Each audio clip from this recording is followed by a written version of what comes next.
our power. Kale mama tuddayo gye tutuula.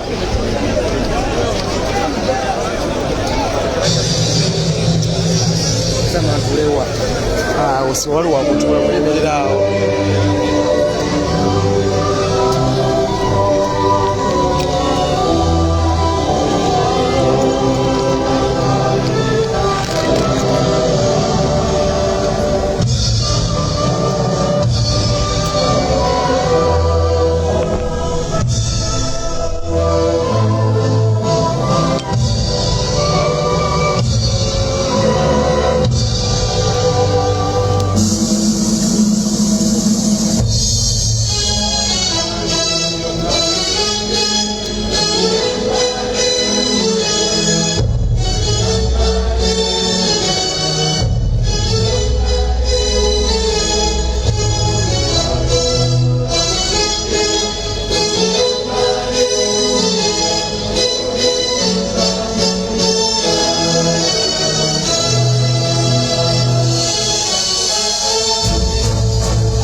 Tugenda mu debate, tugenda wulira omuliro.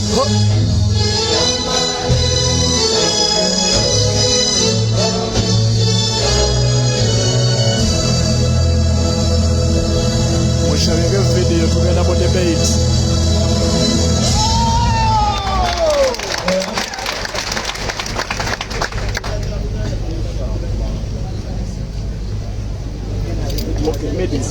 Media tunatumia ile mwana yoka. Saba kula ile mwana kwa.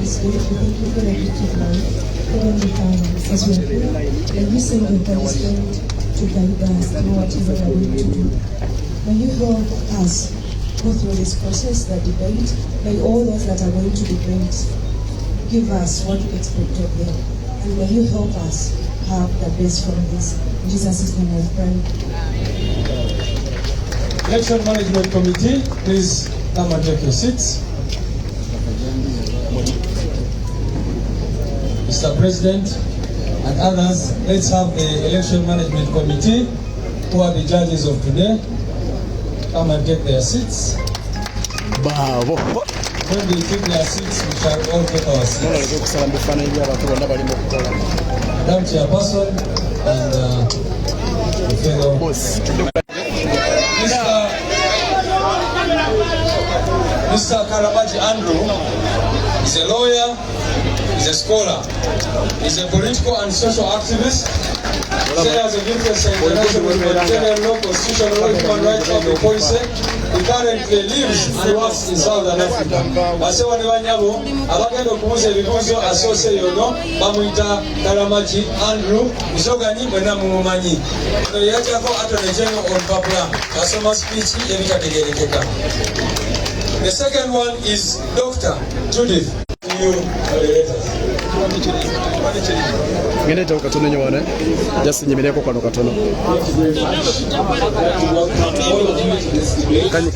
Kanyimireko. What all about?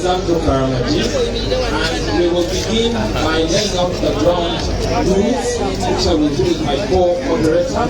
But before we do that, my co-moderator is and then we will hear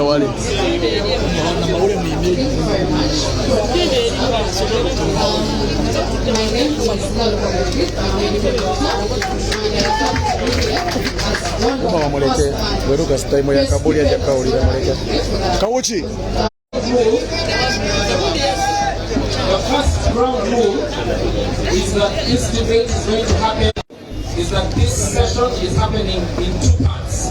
The first for 1.5 hours. The second, is there a problem? Yes, microphone. The tech team, apparently my volume is low. Massively low. Is this okay? No. Tech team.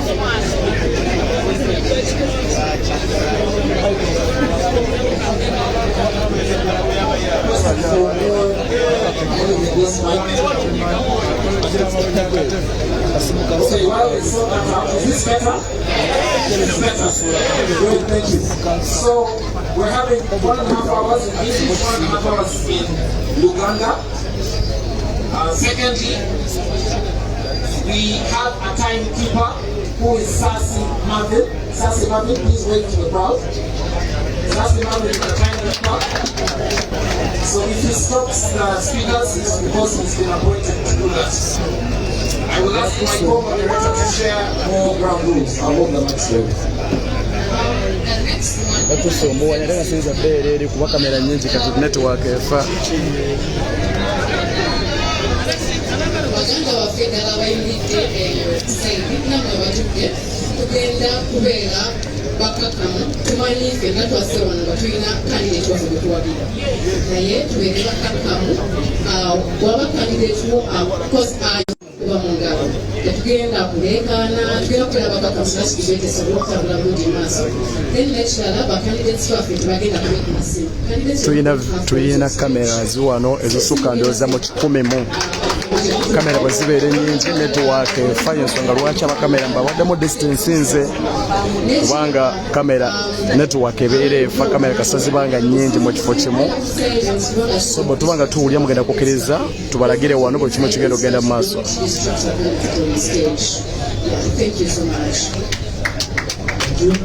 That's it with the ground rules.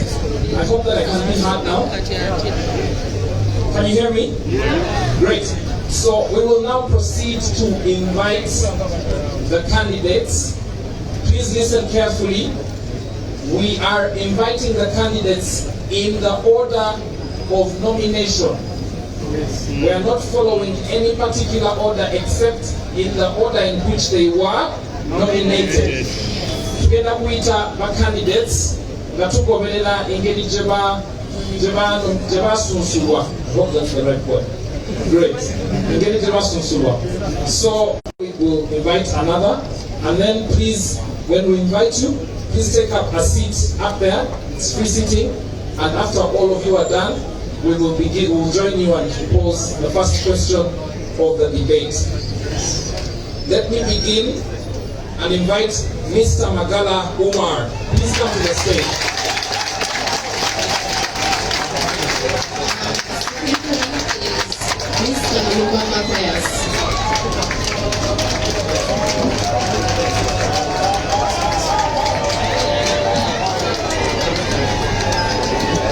The third candidate is Mr. Nsereko Moses.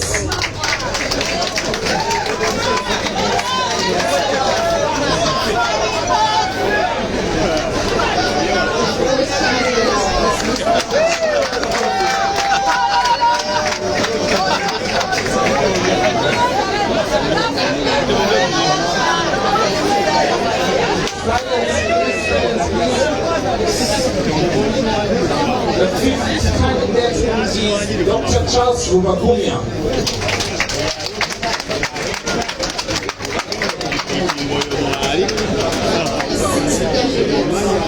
Engineer Sengu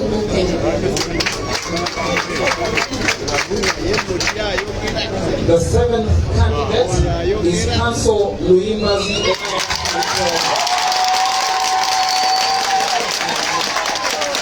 Bana kansule muwulira bulungi n'ekifaananyi mukiraba.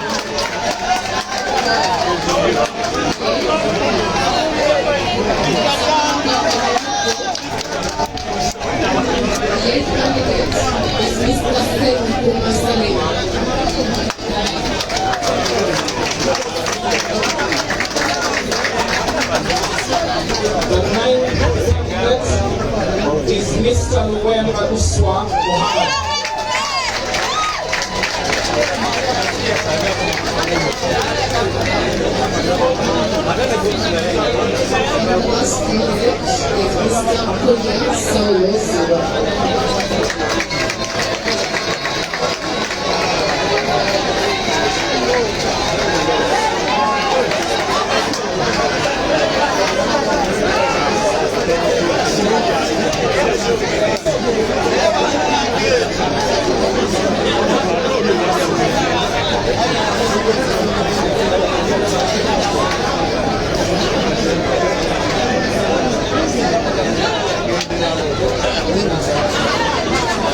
very much. Silence, please. Let's listen. At this stage of the debate, please listen. At this stage of the debate, we are going to ask our candidates to introduce themselves and tell us their main.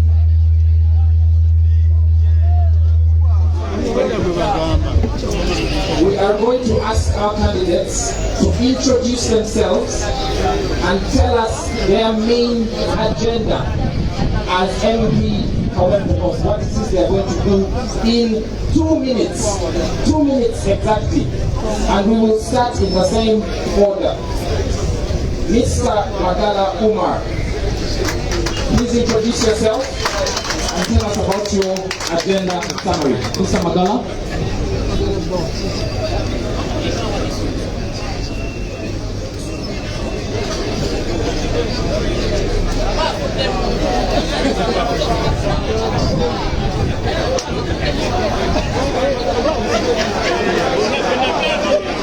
Tugenda mu debate.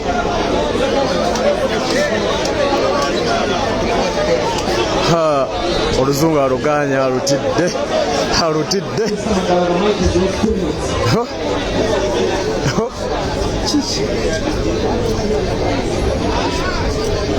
Omusika wa Segerenya n'ekifaananyi kya Segerenya.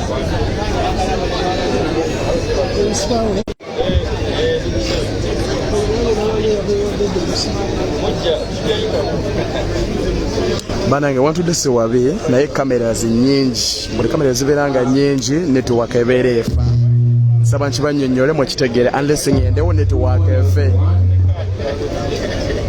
My name is Magala Umar. Nkiddemu I am wobeere wantu nga wali kamera nnyingi netiwaaka efa. I am a resident of Kawempe Mbogo. Like I said, I'm a teacher by profession. I hold a bachelor's degree in education from Makerere University. I am a member of the National Unity Platform, card number 1939. I think that will do for the introduction first. Magala Umar has this on agenda. Top on the agenda is fighting for the fundamental freedoms of rights of man and citizen. On our agenda is to demand for accountability from the military regime that has ruled our country for the last 40 years. You know very well that the health sector is sick. We are going to put them on test. We want to use this opportunity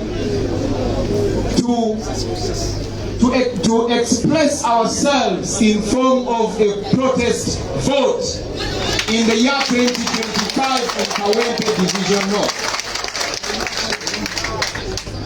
The other issue is empowering our people, the common people, the ghetto people of Kawempe. 10 seconds. Yeah, empowering our people. How do we empower our people? Just getting the little pay, getting part of the little pay we have, and at least giving our people some startup capital, especially the mothers, especially the marginalized groups. Your time is up. Thank you very much.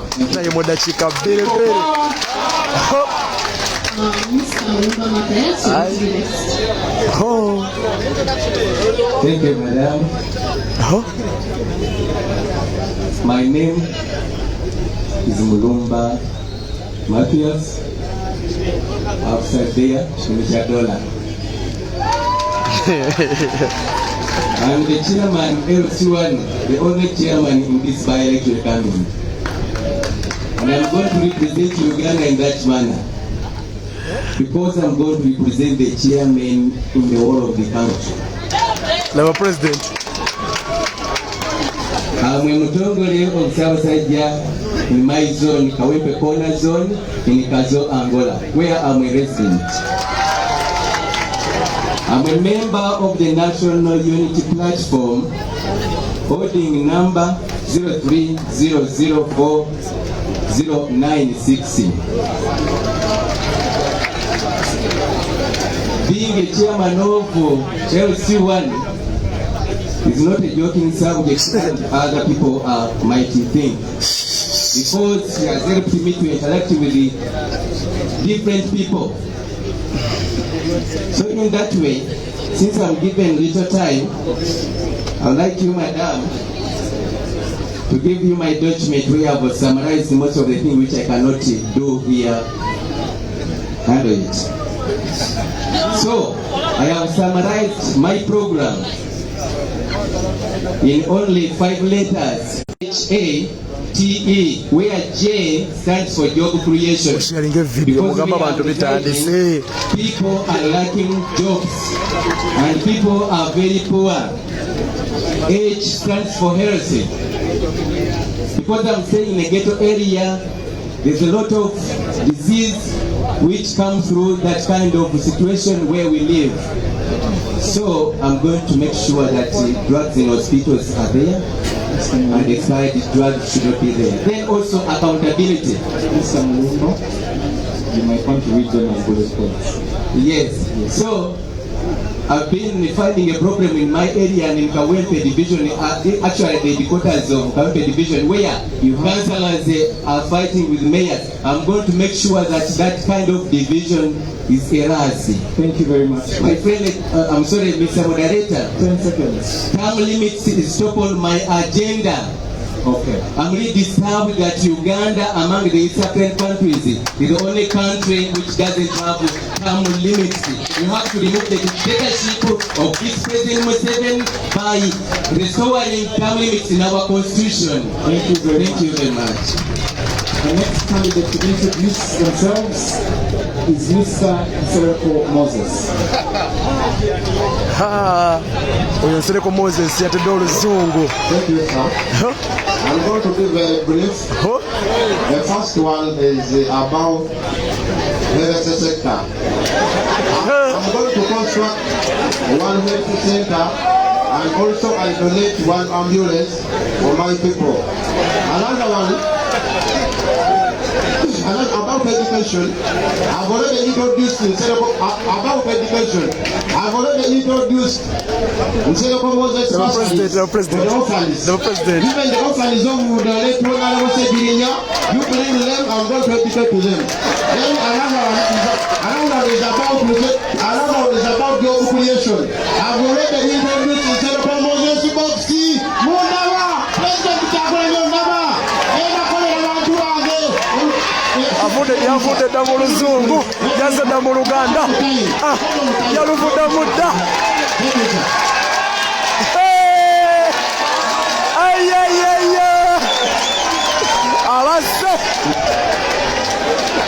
Abasse Nsereko eddakiika bamuwadde bbiya akosezaako sekendi emu, n'addako mu Luganda sekendi emu. Yeesibye ebikwanso.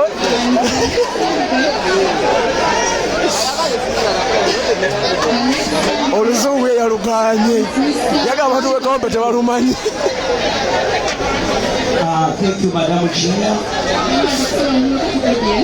Thank you, Madam Chair. I'm Frederick Kachika. I stay at Chevando. I'm the one of the mobilizer in NUP in my area. Chevando Parish. So moderator, first and foremost, if I elected as a member of parliament, I will begin with people in my constituency. Well, the problem we have one hospital, one hospital in Kawempe. So many people suffocating. So, before I elected as a member of parliament, I will start with that Second one, I provide the mothers with kids. Every pregnant mother, and not only that, I will add 100,000. Thank you, madam. Thank you.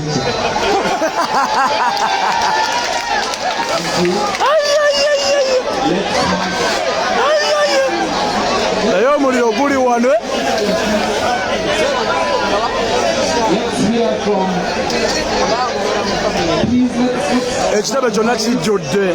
Let's hear from Dr. Charles Rubagumya. Dr. Charles Rubagumya. Thank you very much, Mr. Leader. First and foremost, I would like to recognize my president. I mean, His Excellency, the President of the Republic of Uganda, Robert Chagulanyi Ssentamu. I know that we won, but we were cheated.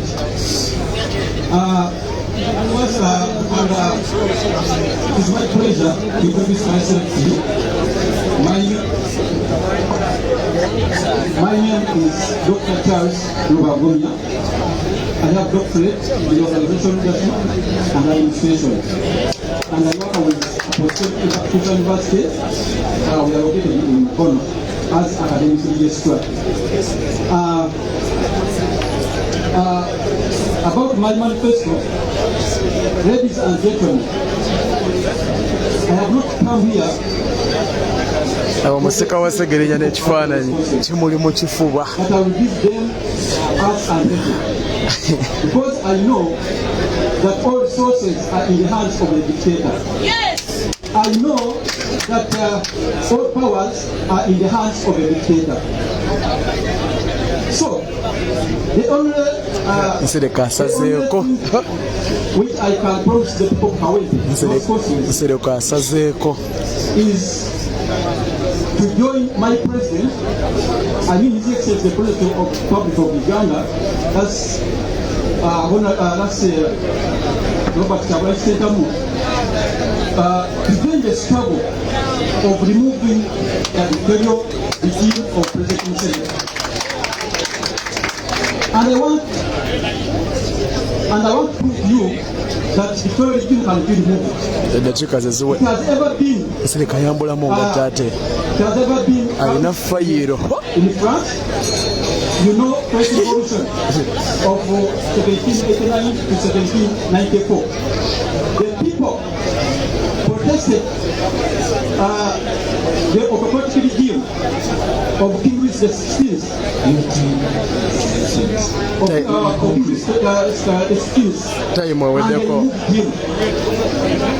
Ladies and gentlemen, we can remove this dictatorial regime using the power of the people.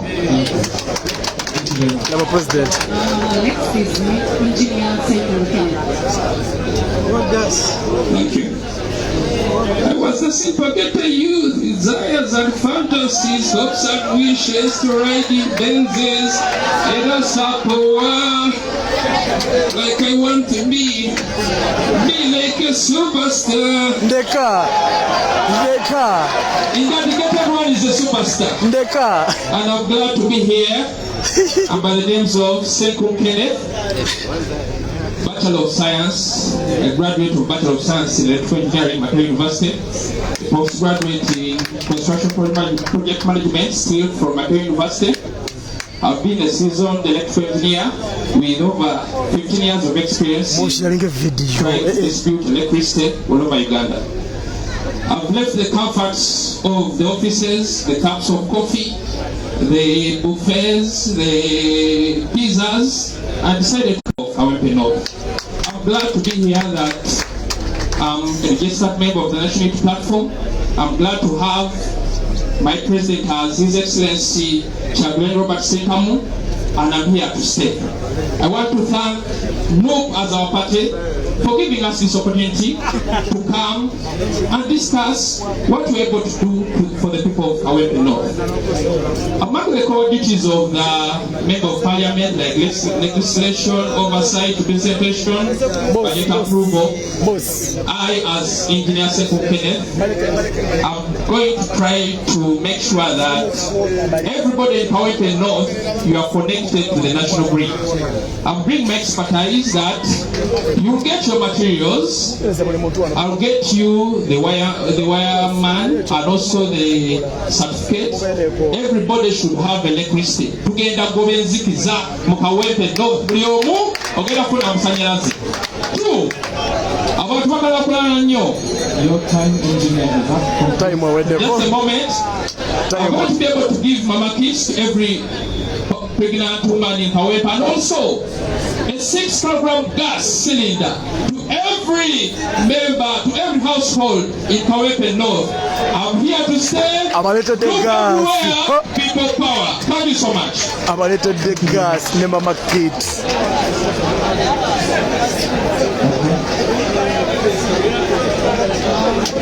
Next, it's going to be Councilor Pascal.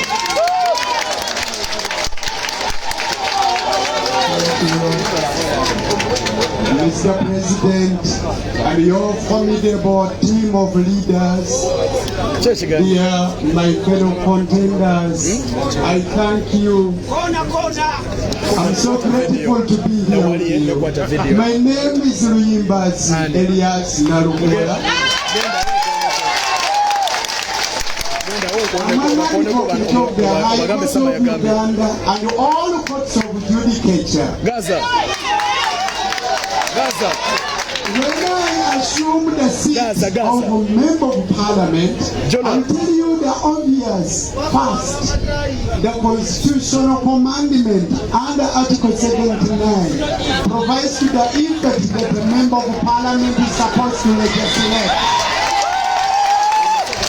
I will legislate, ladies and gentlemen. I will supervise activities of the central government in my constituency. I will further my activities of fighting for justice and human rights. I will inspire the youth. I'm aware that the youth in Kawempe North constituency are the majority, but many of them are not only unemployed but unemployable. To identify their talents and nurture them. We have already embarked on that. I believe I will be able to fight and call younger people to join the struggle for good. Ladies and gentlemen, thank you for listening to me. Chiri wabweru metale mamba zetolola kitebe zina deba sniper waggulu oyo bamuyita mafumafu obamuyita Salemu Serunkuma mafumafu. Let's listen to him, please. Our electoral committee, all members of National Unity Platform. My name is Serunkuma Salim Mafumafu, son of Kawempe North. I'm a businessman in Kikubo. I'm on the cabinet for business community as a financial advisor.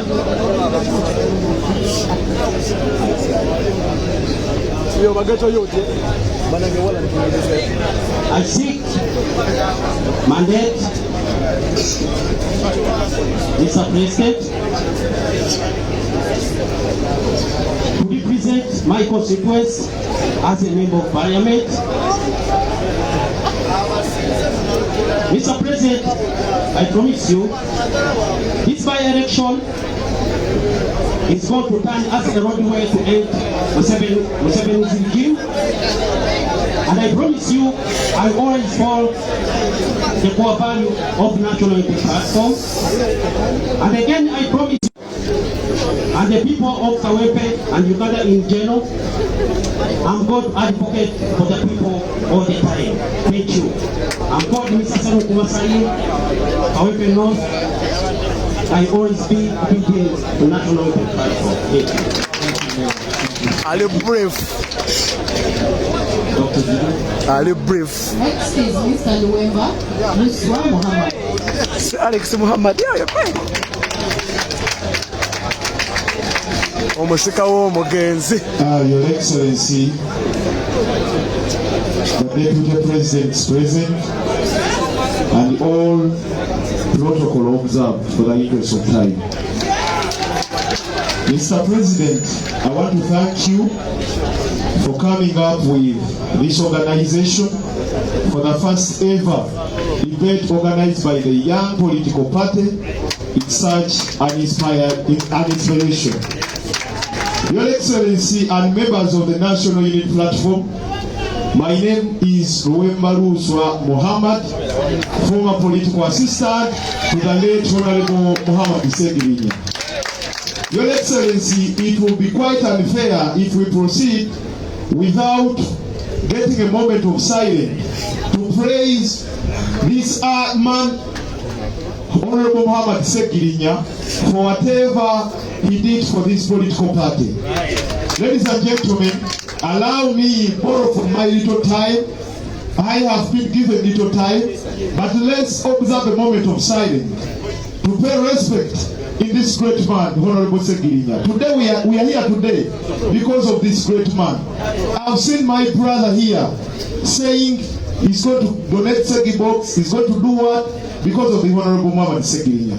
Your Excellency, please join me and we observe a moment of silence to pay respect in the Honorable Muhammad Segirinya.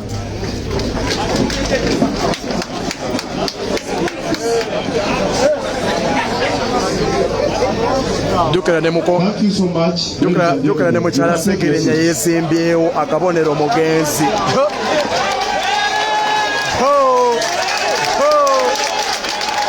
Your Excellency, I want to put this very clear. I am a member of National Unity Platform. I don't belong to DA, I don't belong to NRM. I am a member of National Unity Platform. Your Excellency, as I conclude, Your Excellency, I am born in Parliament not to speak good English. I am going in Parliament to act. What the people of Kawepe North need is service delivery. I am going to continue with those projects, the Segi box, the ambulances, and also to empower the young people through our different projects. Thank you so much, Your Excellency. Nemuko omugenzi naye yeesimbyewo yagamba akabonero omugenzi naye yeesimbira okubasiwa yagende mu kibiina ky'NUP. Thank you, Your Excellency, Robert Kablan Sekam, and the whole team, members of the EMC, all NUP members. I greet you in the name of the Lord. I'm here for the cause. The cause National Unity Platform organized the party. Of securing our country away from dictators. And achieve this, when interested, I'm to speak on the core values of NUP. I will advocate for them on the floor of Parliament and outside the floor of Parliament. I will advocate for justice. I will advocate for unity. I will advocate for social justice. I will advocate for integrity. I will advocate for inclusivity. I will advocate for human rights. I will advocate for accountability. I will advocate for democracy. And I will be an exemplary leader. And I'm already sacrificing myself for the need be for the cause of removing a dictator in this country, Uganda. Nayo mumuliro guli wano.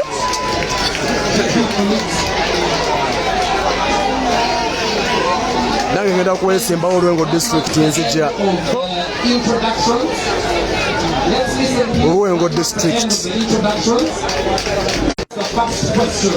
So please listen to the first question so that you can also evaluate the answers they give. Question number 1, candidates, is in your view, what is the greatest development challenge facing Kawempe North? In your view, what is the greatest development challenge facing Kawempe North? Muwulirize ebibuuzo.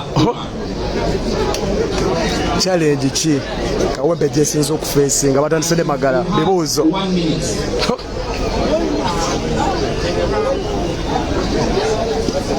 Thank you very much. The greatest challenge facing Kawempe North is lack of health infrastructure. No. Thank you very much. I wish all candidates can emulate him because it's a straightforward question. We have a couple of questions to go through. So if all of you can emulate him, please, that would be great. Mr. Mulumba Matthias, same question. In your view, what is the greatest development challenge facing Kawempe North? The greatest challenge in my area, being the chairman of LSU and North is poverty. People are very poor. That's why I even came up with the name of $100, that people should have at least an emergency fee of $100. So when you have money, you can solve every problem. So poverty is the issue in my area. Thank you, Mr. Nsereko Moses. Nsereko. Yes, sir. Yes, sir. What, in your view, is the greatest development challenge facing Kawempe North? There are so many, sir. The first one is poor drainage. Poor drainage. The second one, poverty. Mr. President, poverty. That's why I came up with this idea.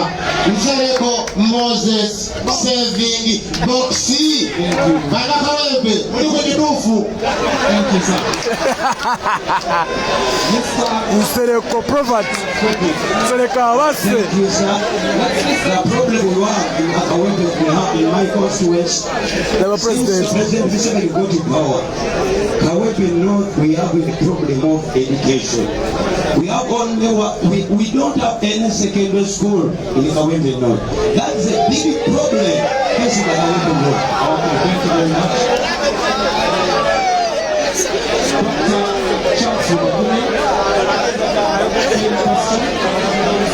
Wala tusereke banaye. The greatest challenge first of all, Get you to Wallan. The area full of people who are working class,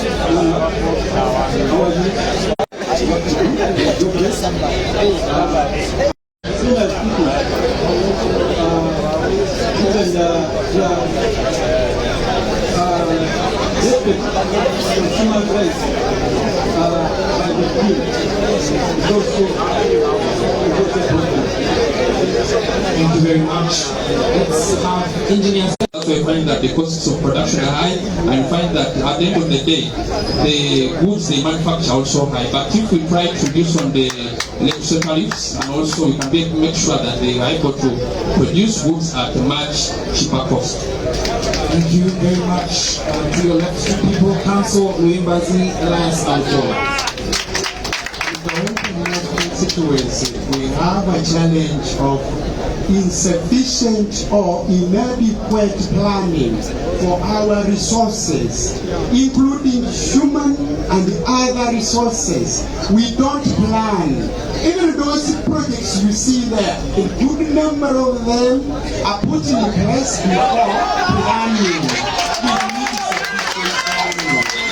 sufficient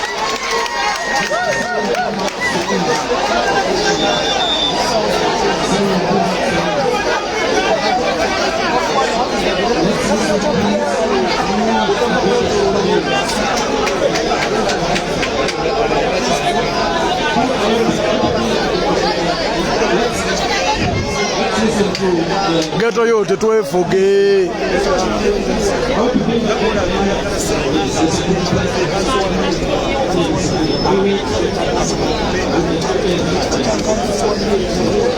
Thank you. Mr. Luemba Liswa Muhammad. Thank you so much.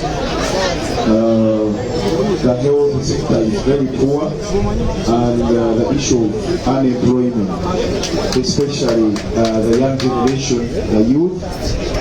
So that's all. Thank you very much. And finally, but by no means the least, Mr. Kunia Saulozima. Yes.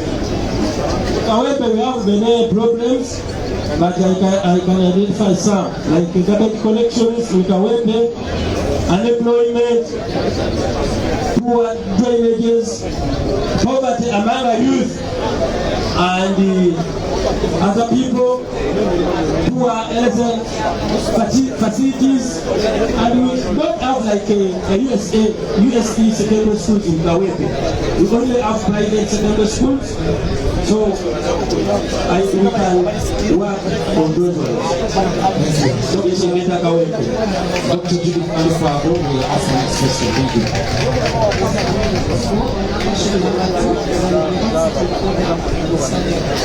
So, Mr. Magana, what is your understanding of the role of an MP?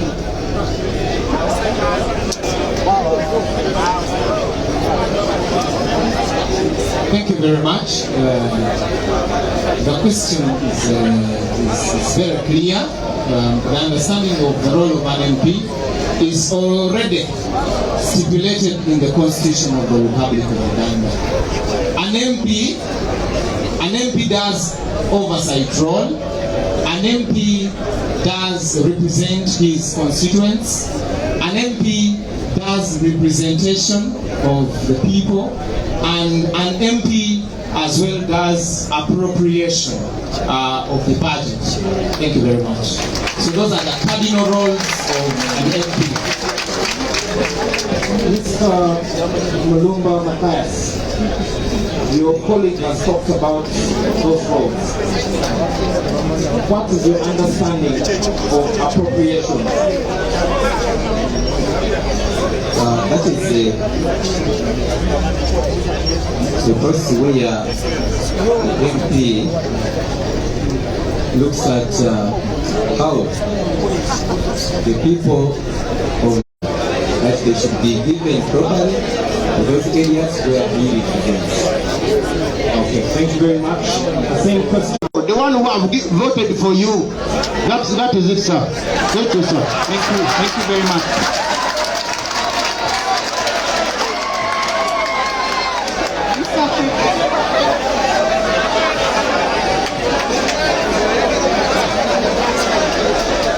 Mr. Frederick? Yes, madam. On the role of oversight, yes. We've had precedents of members of parliament who have been given the role of oversight. I'm sure you know them. And they have not performed in accordance to what we expect of them. What are you going to do as a member of parliament in the role of oversight? Thank you, madam.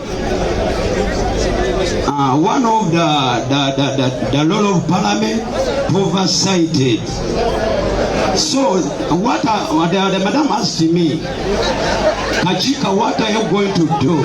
Because we see many members of parliament not working, not do their own, not do their jobs. But Kachika, you make sure that I work tirelessly to see people get delivered, get well representative.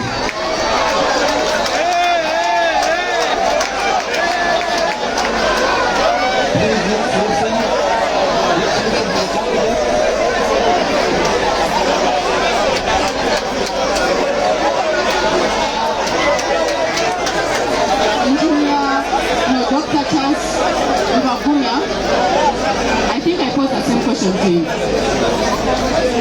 Dr. Charles Bobi, Oversight function.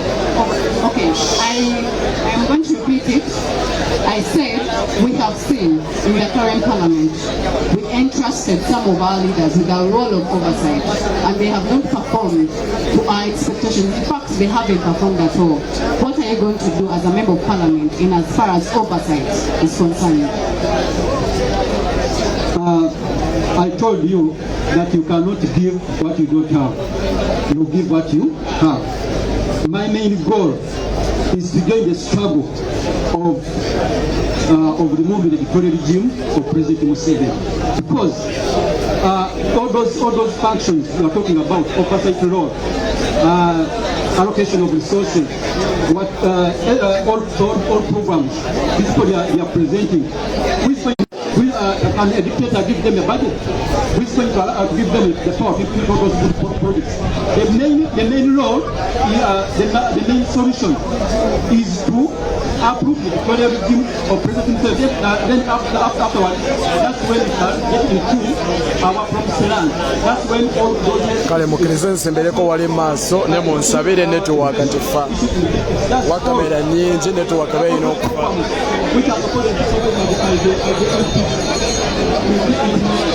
kale kapita uko tambula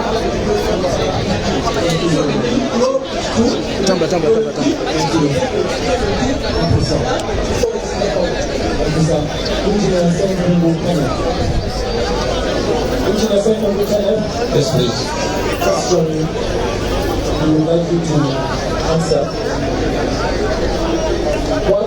Name any 3 roles of the Speaker of Parliament.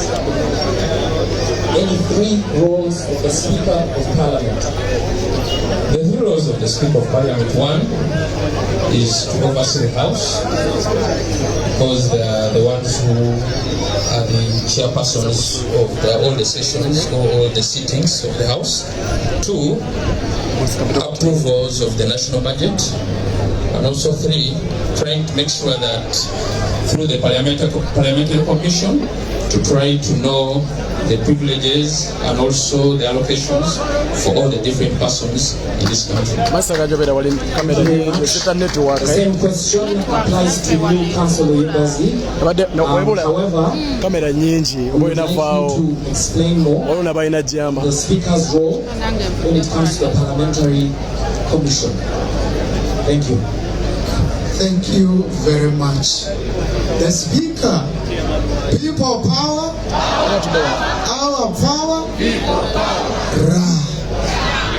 Speaker is the chairperson of the Parliamentary Commission. The Parliamentary Commission is the body which does the administrative role of Parliament,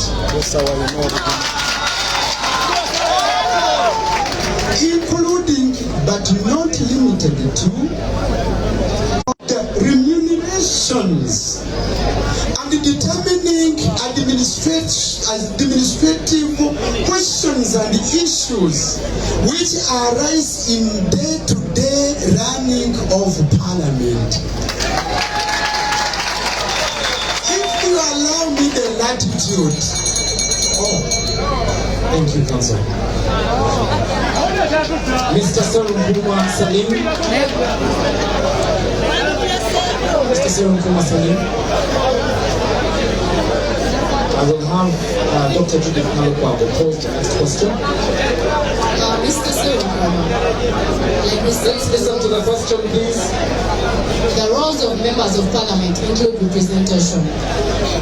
The number of youth in Uganda is between 78 to 80%, and that means the constituency of Kawempe North is mainly youth.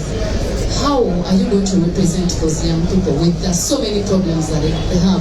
How are you going to represent them in parliament? Thank you, Madam Speaker. The majority of the population in Uganda, all of us will know, is youth. But I'm assured they are not well represented in parliament, yet there are people who are supposed to represent the youth in parliament. So I always advocate for the youth, so that they can be skilled, they can be employed, passing bills that they can be given cheap loans, soft loans, so that they can operate small business. Thank you very much.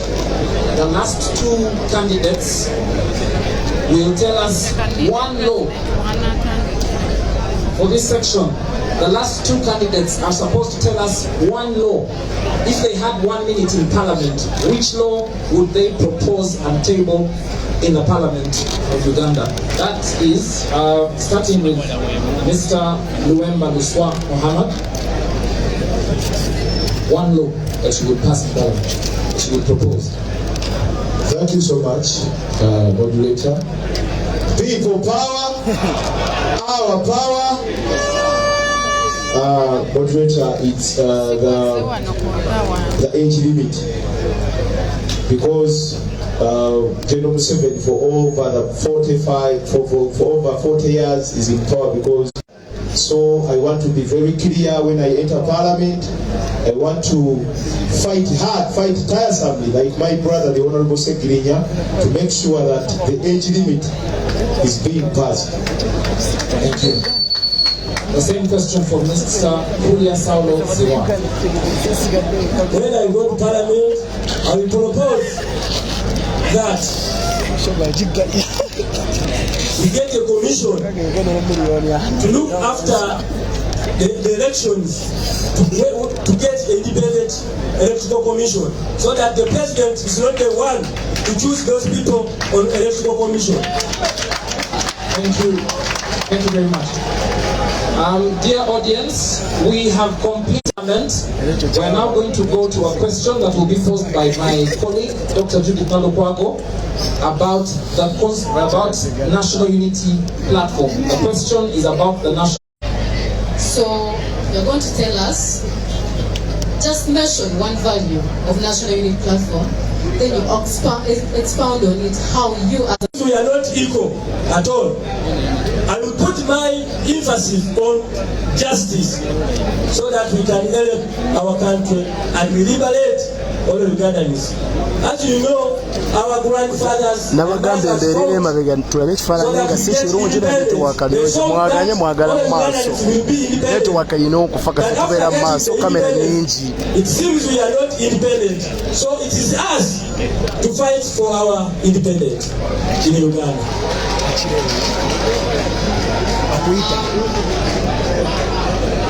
President, moderator, discipline is one of the core values of National Unity Platform. And today, we are being disrespected by the so-called written propagandists that are being granted in the National Unity Platform. I will emphasize discipline once I enter parliament. Corruption, I will fight tiresomely, Mr. President. Corruption, it has been a key factor in this uniting National Unity Platform. Thank you.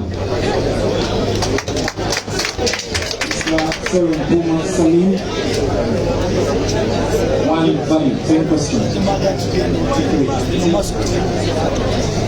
And I am the moderator.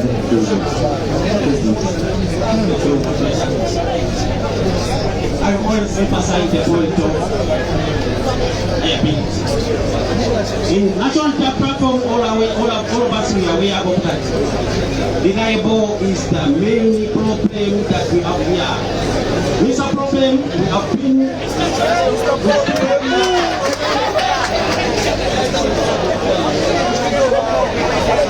we have sent them different locations. Let's give them a chance. We represent people. But they are not this privilege. We always be either the people who make the platform and we can engage. Thank you. Council members there and for land value and how you will espouse it in Parliament. Integrity. It begins with you as a person. You discipline yourself. You restrain yourself from taking what is not yours, what you are not entitled to. In that regard, I will restrain myself. I promote integrity, not only among the members of National Unity Platform, but also my fellow members of Parliament, because it is unconstitutional, it is illegal for one to do that which is contrary to integrity. We must practice good integrity even when we are not being watched. I thank you.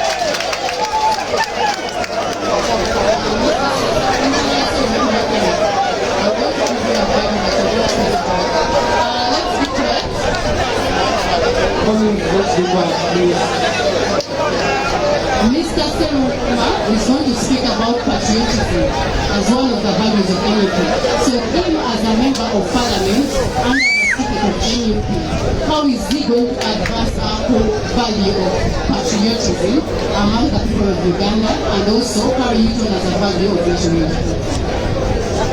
Thank you so much, moderator. But to my dismay, patriotism is not part of our core values. But still, I can be able to speak about it. Because when you look at the core values, there are basically 6.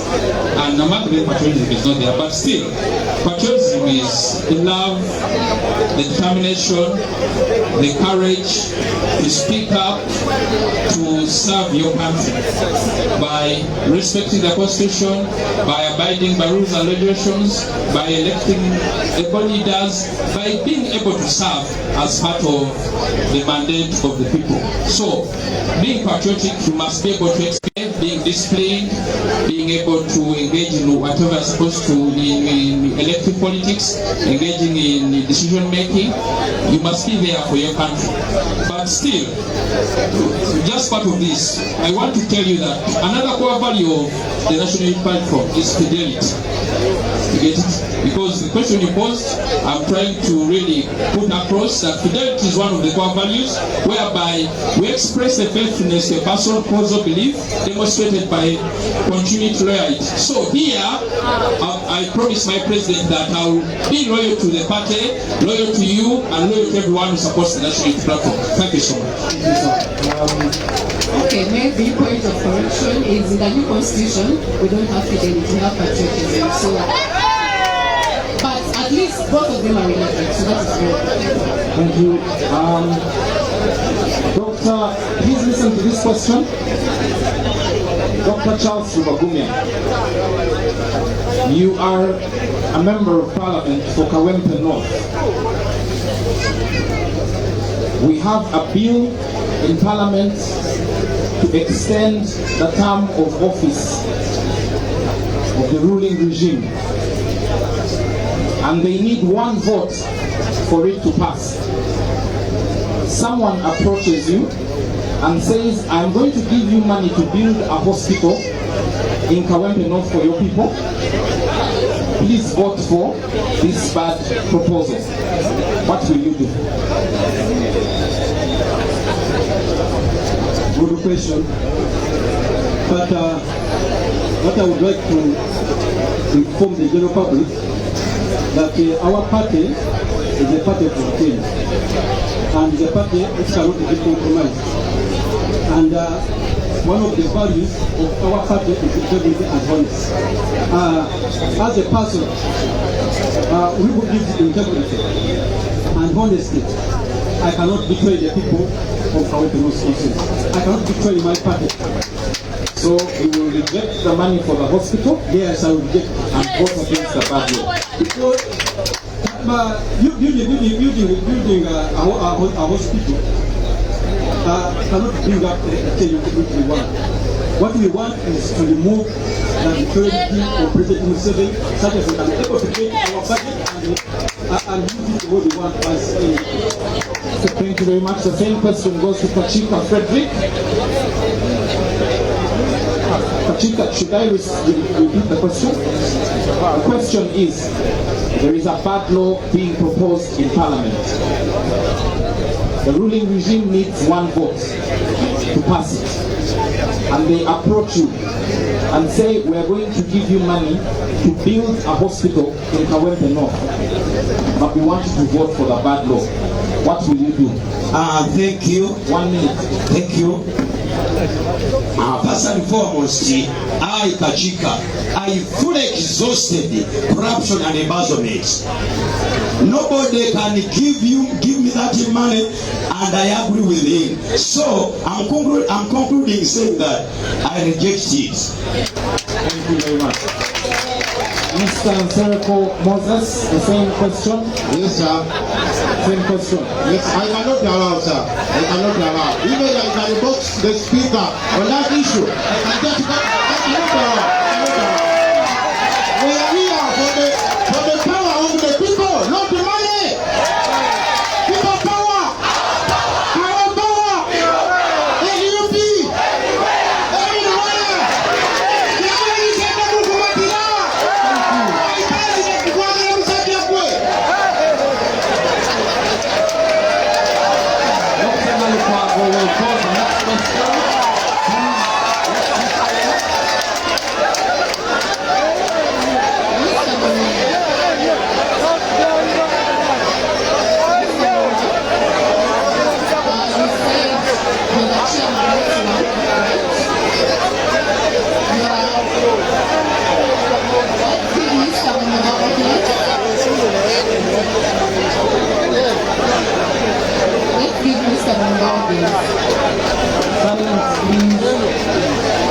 Mr. Mulumba said he's the L1 chairman in a certain village in Kawepe North. And in that same Kawepe North is where we find the National Referral Hospital. That is the women's hospital. So we have a value of service in anything. You are conflicted in a situation where there are no bloods in the hospital. Yes. And you people have told me there are no bloods, but these same people need to be worked on. And the doctors are telling them you have to first go buy your bloods outside the hospital, then you come to work on you. What are you going to do as a member of parliament? Are you going to arrest the doctors? Are you going to buy bloods for your constituents? What are you going to do as a leader in terms of service? Of course, the doctor is not the problem for the availability of those gloves. I know if the Ministry of Health, which is supposed to be in the position to serve all equipments of health services in that hospital, and for that matter, I'll bring the press. I'll go first to the Ministry of Health, see the Minister of Health before going to the Parliament. So I go to him, I ask him why this happened. It's an emergency, the patient, it's an emergency, it's quick, we need to... Okay, with that quick one, of course, as a member of Parliament, I have to improvise means so that that patient doesn't die. And then later on, I got the ministry to address the matter, and if it refuses, then I got the Parliament, the podium, to say the problem in my area. Thank you.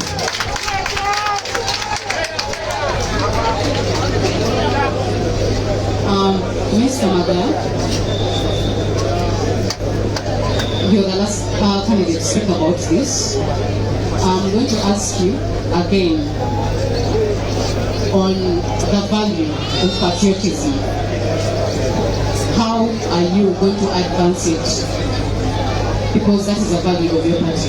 How are you going to advance it among the people of your constituency, but also among the people of Uganda? Because you're going to not only represent your constituency, your NMP is going to make laws that affect the general population of Uganda. Thank you very much. Patriotism goes hand in hand with fidelity.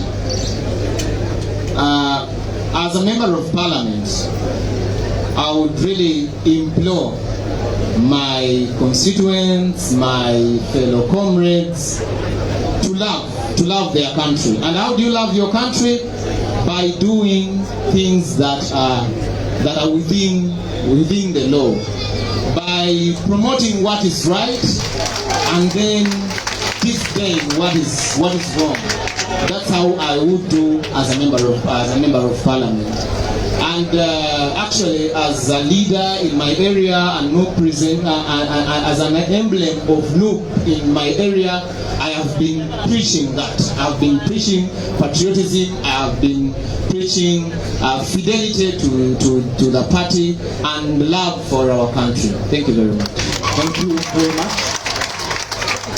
The next question is tricky, and we want to be fair. So how it's going to be answered is by a symbol. Every candidate will come here and do this, or that, and make sure that their friends don't see the answer. Our judges are the ones to see the answer. Because if they speak, some people are expected to know the answer. We want to be fair so that people do not know the answer. This is the question. Which chapter of the 1995 Constitution, in which chapter of the 1995 Constitution do we find fundamental human rights and freedoms located? You come to the front. If it is found in chapter 1, if it is found in so you come here and show us, the judges will record the answer. Is that clear? Is that clear? So let's start from here.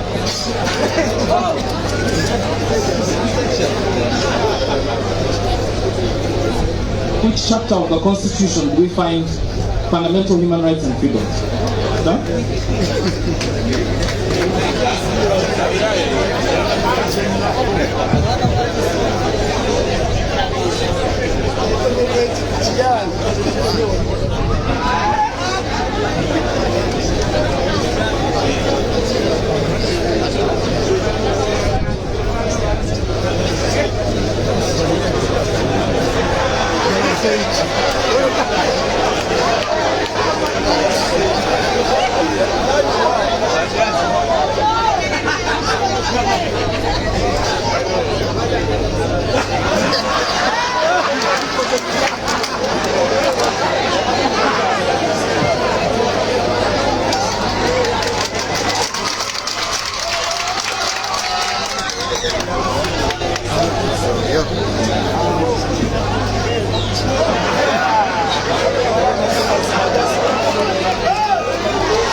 Nenge mubitegedde bulungi oba mbe banyinyole naye ensereko yatuleke ensonga zetugendamu za ddala ensonga zetulimu za ddala bakola bamunyagwa babikola dda nsereka atuleke twagala kujjako mu 7 si comedy. Let me take this as a follow-up question from the previous question. You've seen what has been happening with the Supreme Court, where there was a judgment on the release of political prisoners. You know, most of these political prisoners are actually NUP supporters, and many of them are from your constituency, County. You as a member of Parliament, what are you going to do? One, to make sure those political prisoners are released, because they are failed to release them even with a judgment. Two, moving forward, what are you going to do to make sure such cases are not taken to the military court?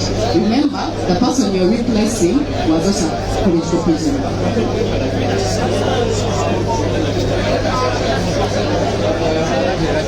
I beg your pardon, madam.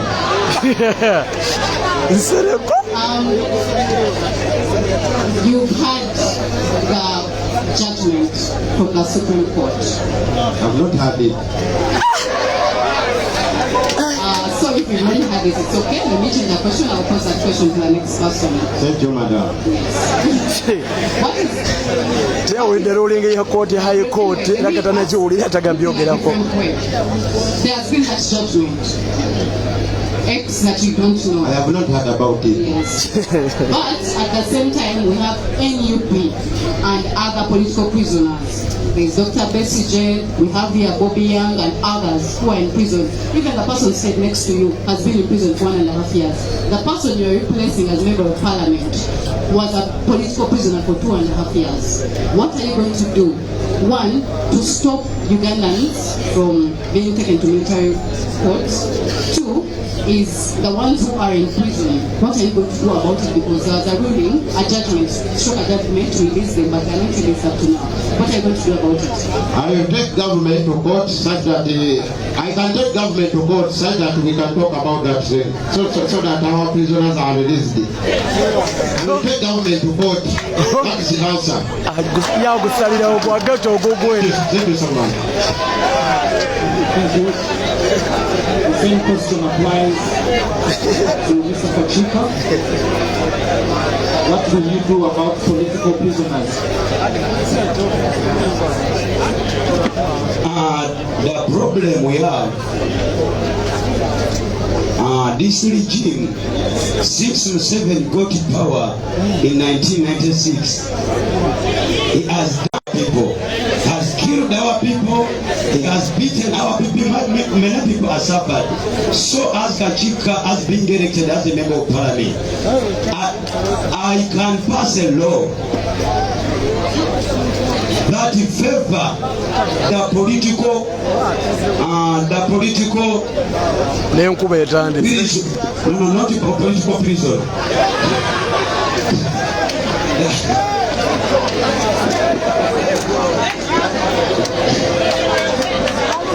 The political party.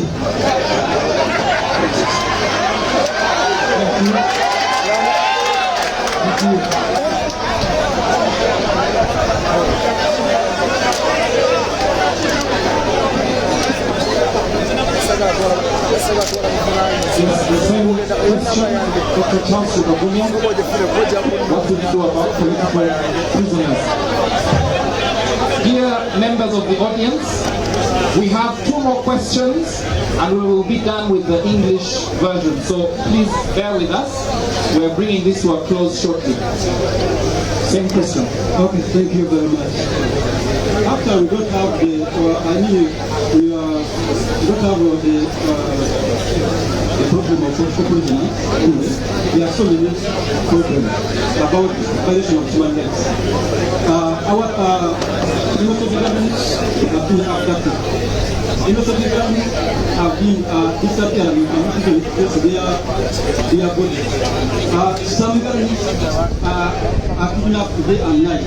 So, the only solution we can do for such a problem, I told you, is to get the struggle of removing the dictator. That's the solution. And actually, as a part of the game, you have to go on that line of removing the dictator. Mr. Engineer Senkungu, which committee of parliament would be the best to deal with the issue of political prisoners? The issue of political prisoners, you find that we have the Committee of Internal Affairs. Because you find that the most of the political prisoners are under prisons. Prisons is still holding them. Yet already we have basically there are about two committees: the Committee on National Law and Guidance, and also the Internal Affairs Committee, because they need to be removed from prison, but there are some few procedures which are supposed to be done. But we should not relent. We should continue pursuing on all channels which we can be able to do so that they get out of prison. Thank you, Council members. Which committee is responsible for human rights in Parliament? On human rights, it's Human Rights Committee. Thank you. I'll give the mic to my colleague to pose the next question to Mr. Chairman Salim, Mr. Wemba, and Mr. Kule. Mr. Salim, do you believe in one of what your colleague said about that our major problem is removing the dictator? All these things don't matter, but removing the dictator? Do you believe? First I yes, then I ask yes or no, then I ask the next question. Yes, I agree with you. Okay, so if you believe that that is the most important issue, why are you standing as a member of parliament? Shouldn't you be home trying to remove the dictator? I stand as a member of parliament because I do believe that the member of parliament has the powers to determine how the dictator can be removed. Please explain a bit more. How does a member of parliament remove a dictator? There is a law in parliament that mandates that there is a law in parliament that provides or helps a member of parliament that can decide on how to remove a president of a nation.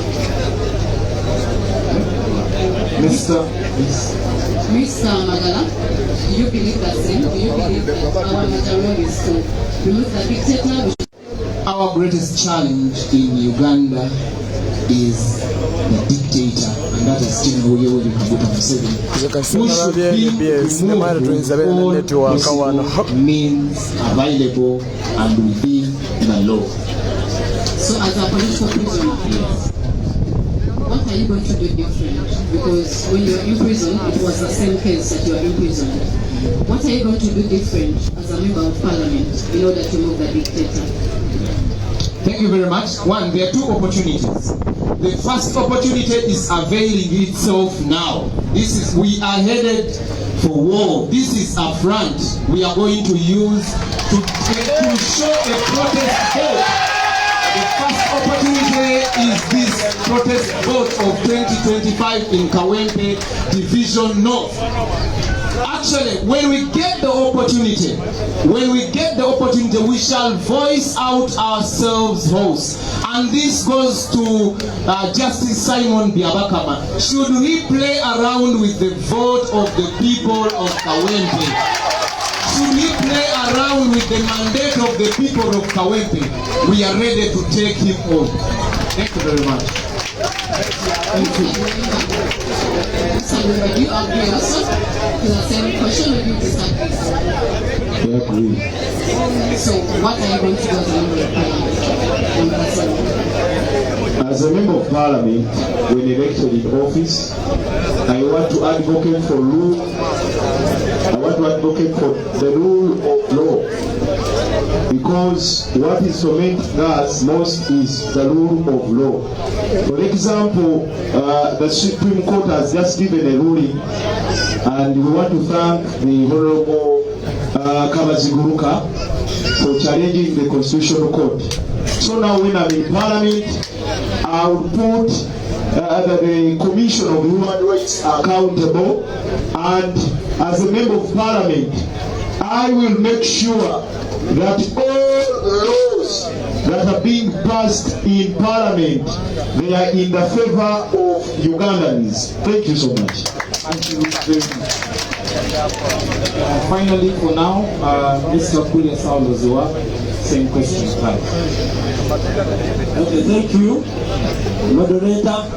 voted an MP of Kawempe because this government, they are not working on the laws, and we want to remove this government. I will only mobilize my people of Kawempe North to put this government on placer because we want to remove the dictator. And I will be teaching people on how we can remove a dictator. Because it is us who can remove this government. When we are together, as Ugandans, we can remove this government. Even if it is today, they can just move away. If we can even move from now and we say enough is enough for Uganda, they can move. And we want to mobilize the Ugandans to know their rights so that we can remove the dictator. Thank you very much. Dear colleagues in the audience, Mr. President SG and others, we have an opportunity to the candidates. Those at the back, please.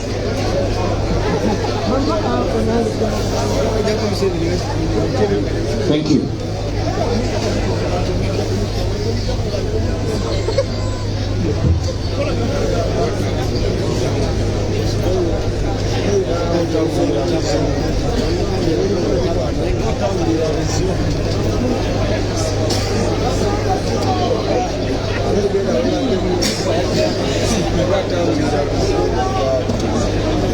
Okay, this is a quick question, no need for, maybe you can just tell us why. Please follow the candidates. Amongst your fellow candidates, which one do you admire and why? Which candidate amongst your opponents do you admire and why?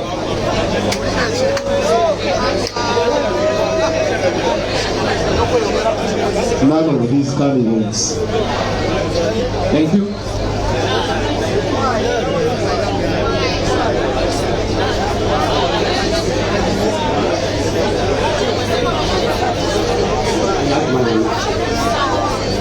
You also admire none? Admire for someone is a sin. Therefore, I cannot admire someone. I cannot admire anyone. Maybe my president, Mr. Kabra, I cannot this one. I'm the best candidate for the post of Kawempe North. Thank you, sir.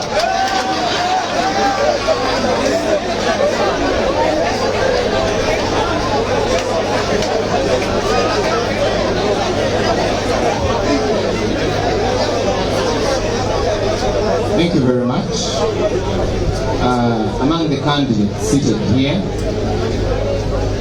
I would admire my brother, Council Eliasli,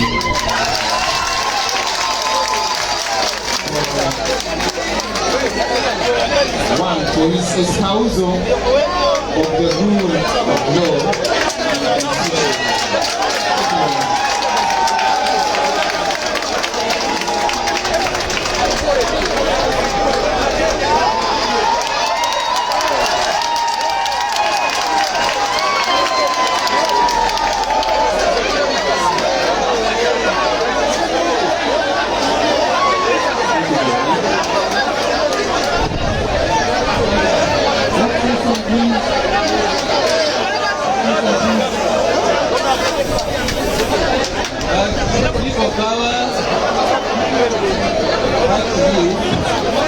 I admire myself because I'm the only one who actually represented the people, who are the issue of the family, and the dictator, don't obey.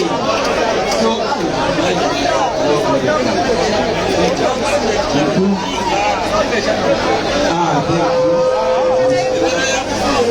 I admire Salim Sirungo. The man has a blow.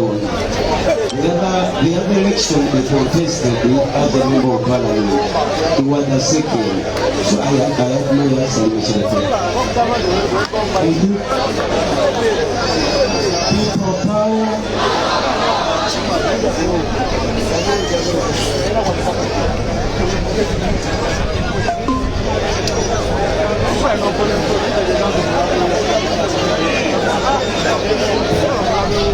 a very challenging question.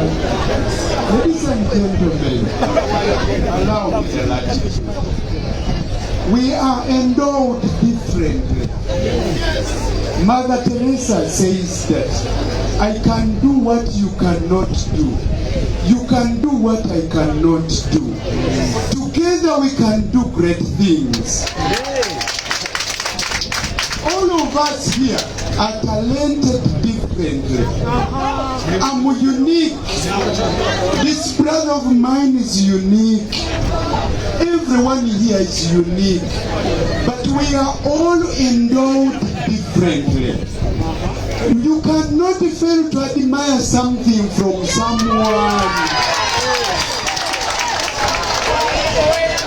All of them, I have something to admire.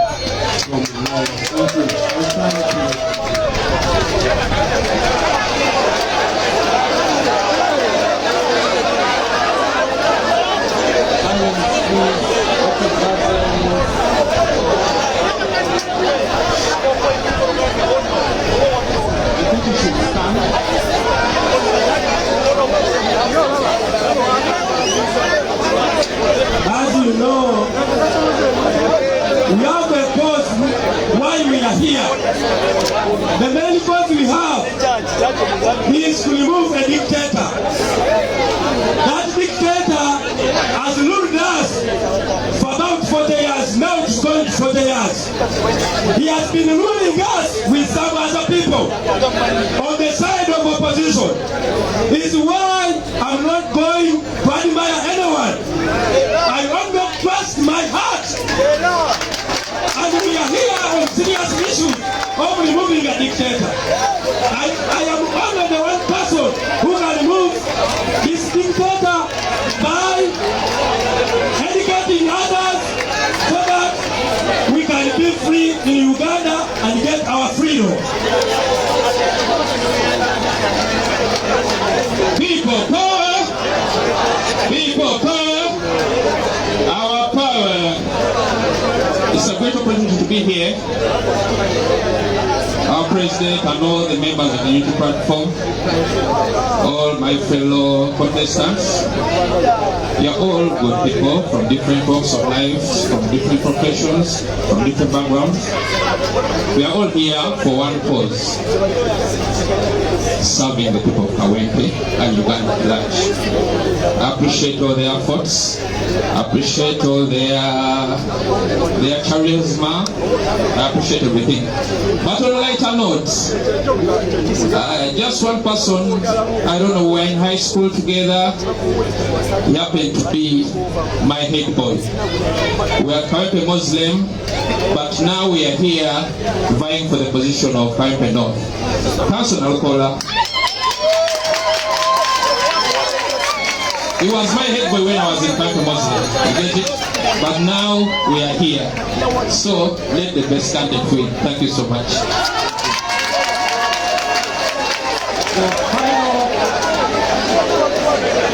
Dear audience,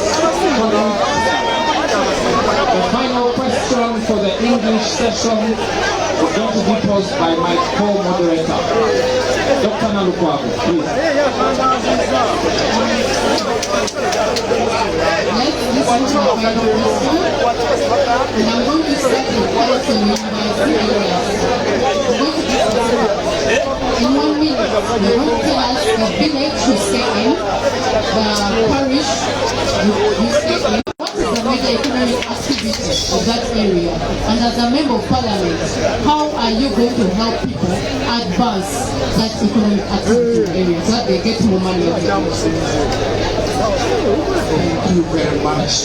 The village is Kalule Zone, Kawempe 1 Parish, Kawempe North Constituency, Kawempe Division, Kampala. That Kalule Zone is largely industrial area, especially along Bombo Road. We have a number of employees, casual laborers there, but they have challenges. As you know, we don't have a minimum wage in Uganda.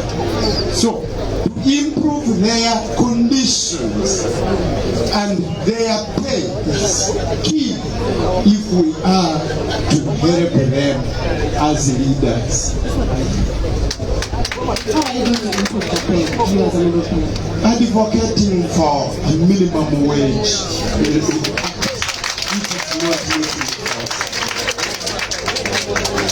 Other working conditions. Next, I'm going to go to Mr. Pulyasau. You're going to tell me how many parishes make up Kawempe North constituency. How many parishes and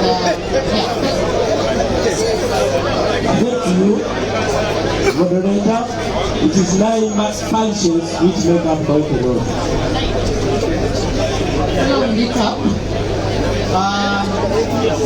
Mr. Zereko Moses, could you tell us those parishes that make up Kawempe North constituency?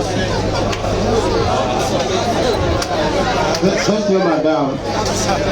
There are 9 parishes. The first one is the Hikaya. Another one is Waisawano. Another one is Kanyanya. Another one is Mpererwe. And so many others. They are 9. I'll answer the name. Thank you, madam.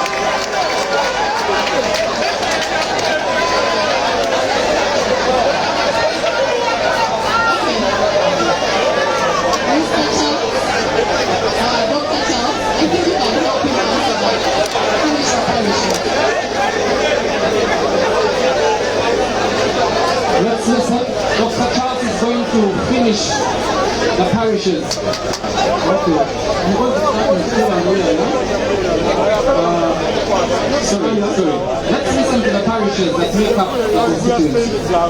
Kewando, Kaya, Komamboga, Kanyanya, Mpererwe, Kawempe 1, Kawempe 2, Kankangola, Waise 1. Thank you. I'm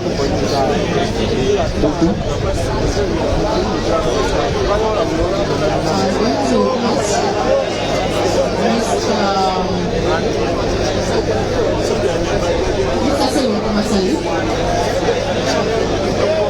also, you please tell us where we should come from, the village, and what economic activity do most women in your area get involved in? How are you going to help these women to advance that economic activity so that they can get more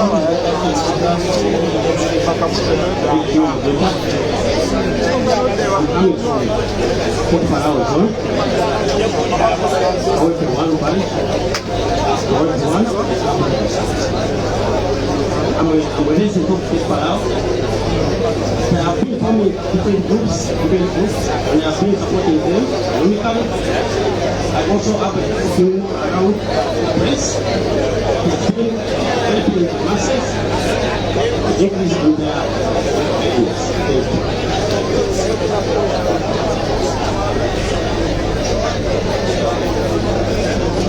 Mr. Luemba, can get the microphone.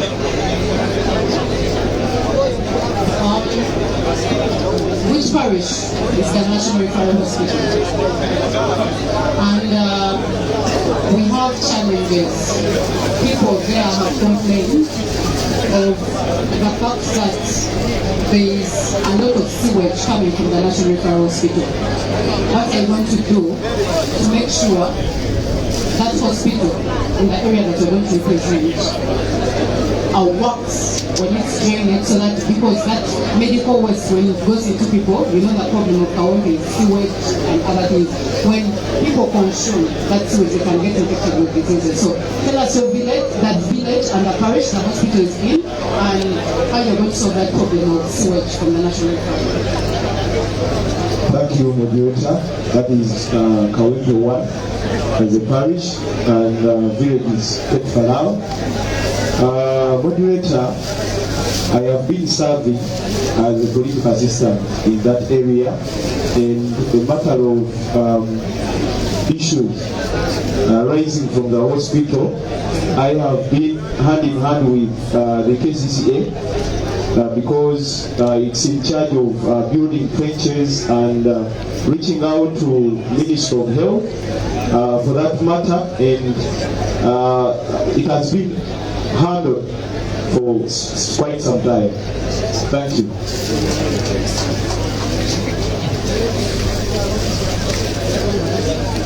Is it first time?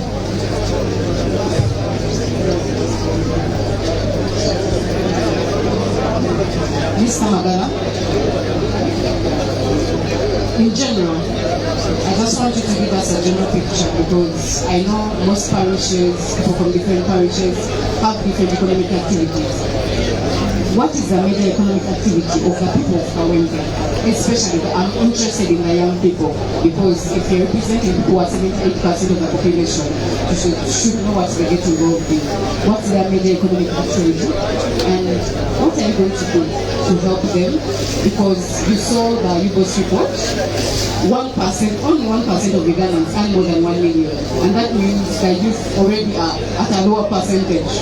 So what are you going to do in that general problem of Kawempe, and how are you going to uplift the economy of the people of Kawempe? Thank you very much. Most of our young people are involved in the informal sector and border riders. These our people have now a challenge that the digitalization of the number plates has made them have been forced onto an increment of 750,000 shillings tax. That means that if the border has been buying 5 million, now it is going to buy up to 6 million. So as I go to Parliament, I go there as a member of the National Unity Platform, who is going to agitate for a fair taxation. And I expect that to happen, and if it doesn't happen, it will not be business as usual. Thank you very much. Thank you.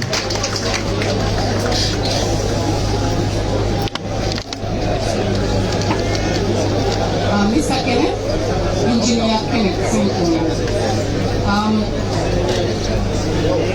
you're going to tell us one, because as a member of Parliament, as a leader, you work with elected members in your constituency.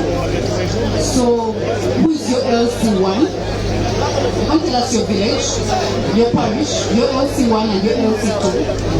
And then tell us, how are you going to work with those people to advance the struggle of the Ugandans?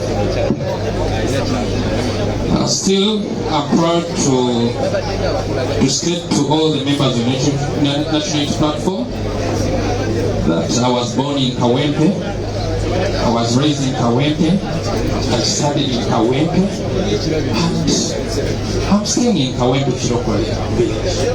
I'm so proud to be somebody who has been part of Kawempe.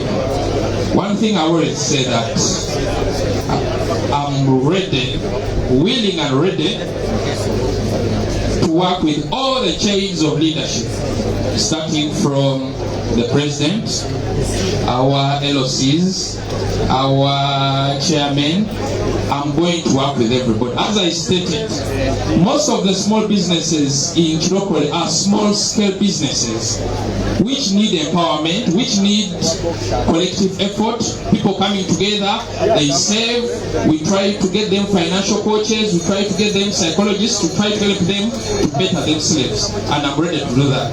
Thank you so much.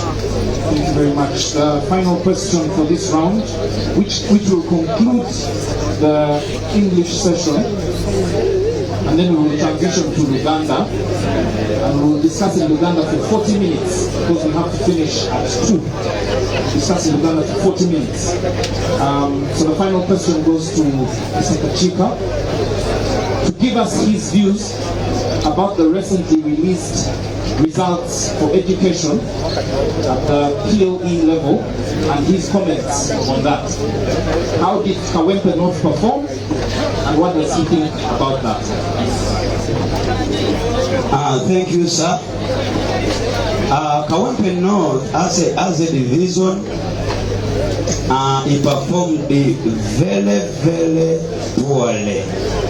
Because the problem is, we are the Kawempe North, as Kawempe North, we have few UPD schools, government schools, and the teachers, they don't pay at all. They earn a little salary. That's why the Kawempe North has performed badly in the exam, the POE 2024. Thank you, sir. Thank you very much. Let's clap for all candidates for Kawempe North. Please clap louder. Let's appreciate them, please stand. Let's appreciate them, please.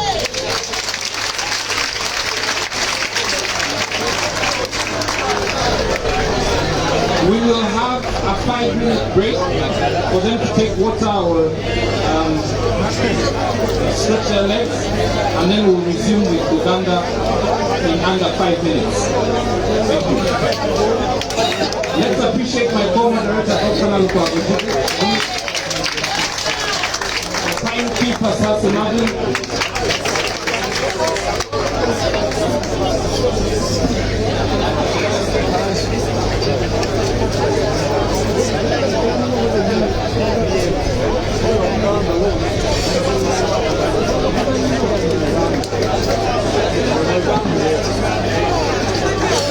Katene bosiku kawaii tena ko wakabise siku inage na tuna wakabise wazena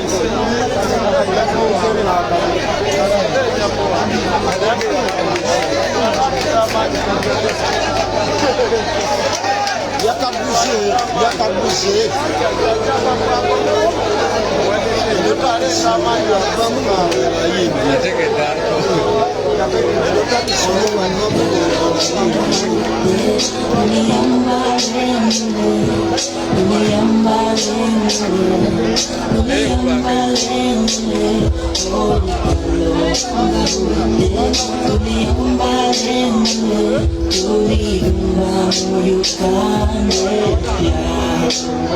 Tuli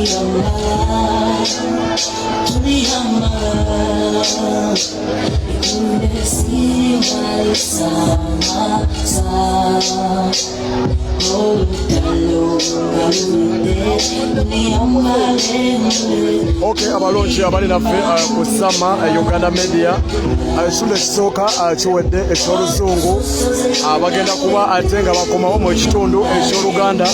Thank you so much mwenna abafollowinga ensonga z'enkyukakyuka eno bagiyita national unity platform, ekibiina ekiri organized mu buli nsonga mu mpisa mu bukulembeze kyokka yaffe kyakulabirako, so eno bagiyita national unity platform. Thank you so much mwenna abasalawo okugijoyininga n'okubanga mutambulira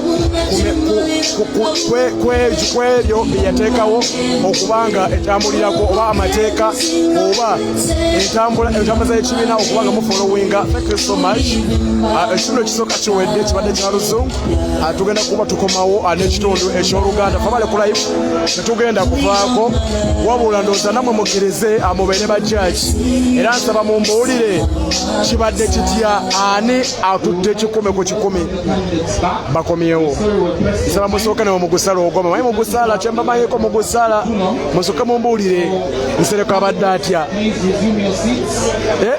musooke mugusala ekibadde kitya Umaru abadde atya Nalukoola ng'omusajja eyatendekebwa abadde atya Dr. Charles Rubakunya, Engineer Senator Kenneth, Council University Elias Nalukoola, batanse okubanga bakomawo Mr. Luwemba Muswa Mohammed, and finally Mr.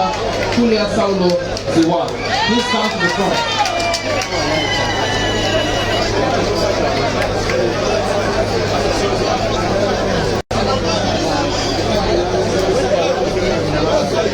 Tutandise ekitundu tugenda kubanga tuwa ya mu Luganda tusaba mbalaba mutandise omugambo oba mwagala nnyo ebintu ebyo simanya Nsereko Nsereko abadde ki tutandike ekitundu ekiddako mu Luganda.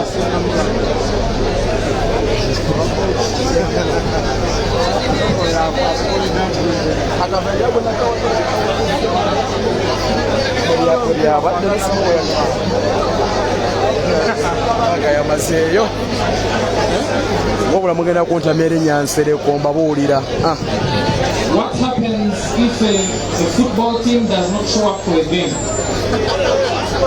Nsereko tabanga ddusaaliwa Team tejja kusamba mupiira Nsereko wuuyo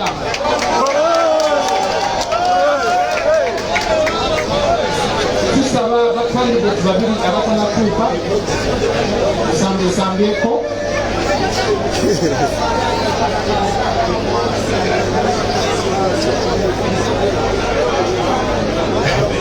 ene muntamiza Nsereko simbyewo atanatuuka tusaba ayanguwe. Okay, mutalefu oli ku Sama Uganda tuli live ku Facebook page kwetusinzira okubanga tubaweereza ne ku TikTok gye tuli live okuva twatandise eya Sama Uganda Media ate ku YouTube musawa yonna tujja kuba tutandika okubanga tuddamu okubaweereza live abagamba okusirika banange muli mu kifo kikyamu Sama tasirika ajja siyefuga bwefuzi obanga mwakatandika okumfollowinga nefuga bwefuzi naye amalo kansirikewo naye nga bambi abagamba okusirika mbasaba mukakkane nze top 10 nze nsirika ne mala nenjogera so atuli wano ne bakandidate ab'ekibiina ekya National Unity Platform abesimbyewo okubanga bavuganya ku kaadi ya Kawempe so tugenda mu kitundu ekyokubiri ate nga kya Luganda so president wali SG Kosa Alex Wawisa Mufumbiro ne Ssabakunzi chairman Nyanzi. Thank you kyekyo ebibuuzo mu Luganda kubanga constituency tebakiikirira abantu abasinga boogera Luganda sirina ttiimu ndi ttiimu Kyagulanyi boogerako kyova lwakitaddewo mu session ya Luganda Hakim umbrella wansi okweyanjula tekwetaaga kuteeka mu lizimba balo Luganda omuntu erinnya lyo era ffenna amanya ge tulina gabeera agasinga gaffe wano mu Uganda so amanya tugamanyi tegali mu Luzungu oba Luganda agamba ati Taata Mukesa Sita Media Uganda ngenda kusooka ate ng'oyo presidential advisor oyo yampa advice ku bukulembeze bwange bwendimu ate ye president waffe ow'amawulire yasooka ego bayita Sita Media Uganda rapid yasooka Sita naddako so tukuza mwenye ekitiibwa former president kiki ekizibu ekisinga okutawaanya abantu ba Kawempe North bwenga MP waabwe addako bwe baba bakolonzi sobola okwebaza bonna abatubeereddewo bamemba ba National Unity Platform ne president waffe His Excellency Kyagulanyi essuubi lyonna lyonna tulina okukyusa enfuga eri mu Uganda n'okusobozesa buli omu asobole okweyagalira mu nsi ye. Ebintu ebimu ebibadde bisinza okututawaanya nga bannakawempe enfuna ntono. Abantu abasinga mu Kawempe North tulengejenze bwe tuyita bu bizinesi obutonotono, bizinesi mitwalo 3, mitwalo 4, akanene ennyo kayinza okuba kakadde kamu, ate nga buno obusente olumu ensawo yaffe enfunda. Naye nga nze omubaka wammwe agenda okuddako Kawempe North, ekisinga obukulu abantu twetaaga okuba bangula engeri gye bayinza okukozesaamu ssente, engeri gye bayinza okuterekamu, engeri gye bayinza okufuna ssente, kubanga amaanyi gaffe gonna gali mu kwegatta. Bwe tuba nga tulina abacapati nga 20 buli wiiki ne baba 1,000, kwezo ssente ze tusevinze ne tusobola okuzeewolako kuleeta eyawansi tugeze nga 3%. Buli omu tusobola okukola ki? Okulakulana. Naye byonna twetaaga ne tufuna abantu abatubangula, kubanga abantu abamu batereka naye tubalina abantu bayinza basobozesa ne babagamba nti nno kino ne kino tukikoze tutya, kino ne kino musevinze mutya, mwewoze mutya, muterese mutya, kubanga mindset change kyekintu ekisinga obukulu okukyusa mu Kawempe. Naye ate nga nze mbagambye omubaka wammwe ebintu 3 tutwala nnyo obudde, abantu bavaayo nga bakooye, abantu bakola nnyo. Kasirinda kano ka 6 kilogram buli muntu mu Kawempe ajja kafuna, so that oba ovudde ku mulimu gw'okooye tewetaaga ate kukuba sigiri. Otegera teeka ku kakyayiko, teekako akatoboko olye weebake. Abakera mu butale, bamaama baffe abakera mu butale, olumu bazuuka enjala ebaluma, akoleze bukoleeza, ateekeko akatoboke, akateekeko agende. Naye neyanziza ne kamamakiitinako buli mukyala yenna mu Kawempe North ajja agenda nako mu ddwaliro lyaffe erya Kawempe Referral. Neyanziza nnyo. Ekibuuzo kyekimu. Yes, moderator. Okusookera ddala mu Kawempe tulina ebizibu bingi. Tulina ebizibu by'emyala, tulina ebizibu by'enjigiriza, tulina ebizibu by'ebyobulamu, tulina ebbula ly'emirimu mu baganda baffe mu Kawempe, ate nga bawangalira mu mbeera etali nnungi. Nze nina ekitundu kyekiikirira bakiyita Kawempe North ku lukiiko olukulu olwa Kampala Capital Authority, era nateekayo ebibiina tubiyita kisoboka, twegattiramu n'abantu abeeteeseteese obulungi abaagala enkyukakyuka, ne tuteekamu akasente ne tulaba butya bwe tusobola okwewolera nga tukeewola ku muwendo ogwa wansi, kwegamba interest rates nga ziri waggulu. Noleetyo mumeramu munonze ate tugenda kuyitirira buyitirizi n'ebitundu bino ebirala byebadde sikiikirira bisobole okufuna omukisa. Naye njagala kumaliriza n'ekigambo kino natandikawo kibwe bafuna omukisa okwogerako ku muzindaalo bakuledio bagala okusingira ddala okubangula bannayuganda bategere nti buvunanyizibwa bwabwe okugoberera enfuga gye babafugamu mu ggwanga lyabwe. Bannayuganda bano balaba tebategedde ffe tulina obuvunanyizibwa mu Uganda, tugenda kubeera n'ekizibu kinene okusobola okuddako dictator Museveni muladde. Naye obuvunanyizibwa bamwe abali wano n'abali abatulaba ku ntimbe za TV n'abatulira ku rediyo okwenyikira mu by'obukulembeze by'eggwanga lyammwe, kubanga ebizibu bye tuwangaala nabyo ebisinga obungi bifa ku nkulembera mbi gye batukulemberamu. Abasajja babbye ssente, balina amalwaliro mu mbuto zaabwe, balina enguudo mu mbuto zaabwe, balina amasomero mu mbuto zaabwe. Tuuti twabalaba nga babba ssente z'abakazi abanaku n'abasajja abanaku abekalamoja. Nolwekyo obuvunanyizibwa bwaffe abatasobola okwogera kubanga tulina batugenzeeko n'abalala twogera twegatte wamu twerwaneko twalirize badikiteeta n'ababawagira n'ababayambako.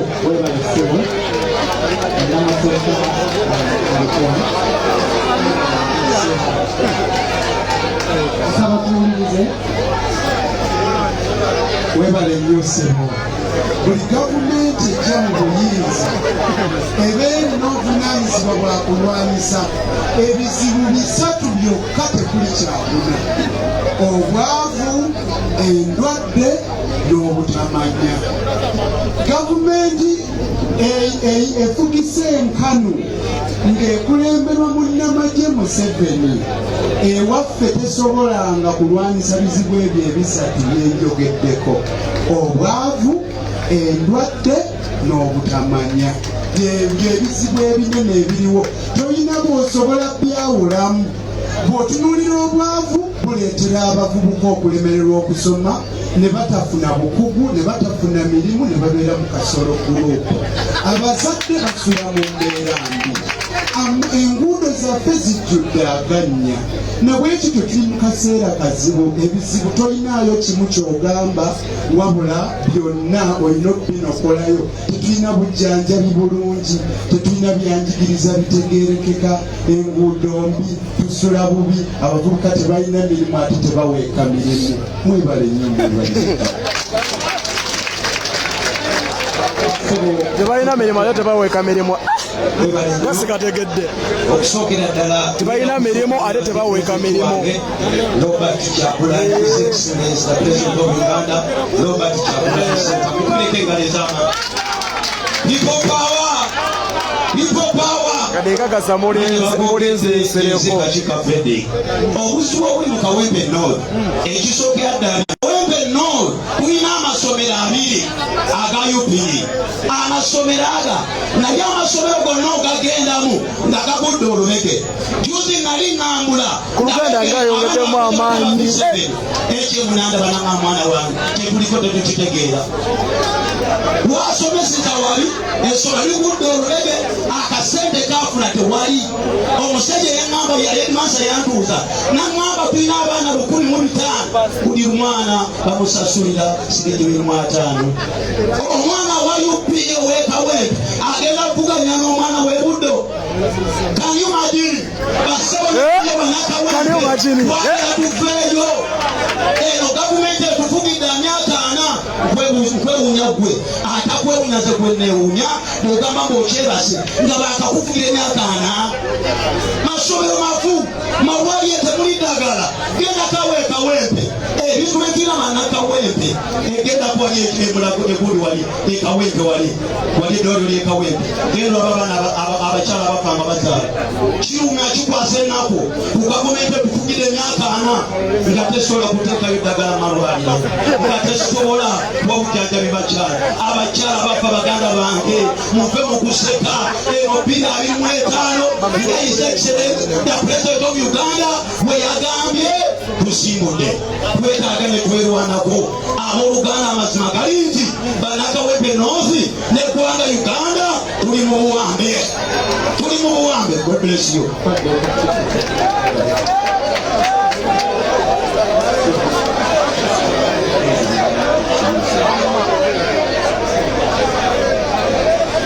Kainage jasuze chapati akanyuzeyo nkaso kabale mahigenda na bali aina target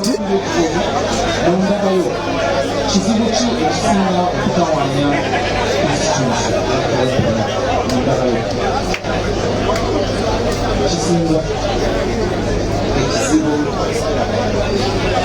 ekisinga okutawanya Kawempe North nimbaddemu ng'omukulembeze gw'ebisiwani okumala emyaka egisoba mu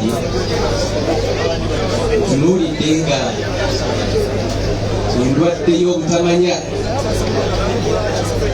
ndwadde nkulu nnyo ng'era etwalira munnabyabufuzi okuginnyonnyola abantu bewangaaliramu nga tebasobola na kutegeera mbeera gye bakulemberwamu.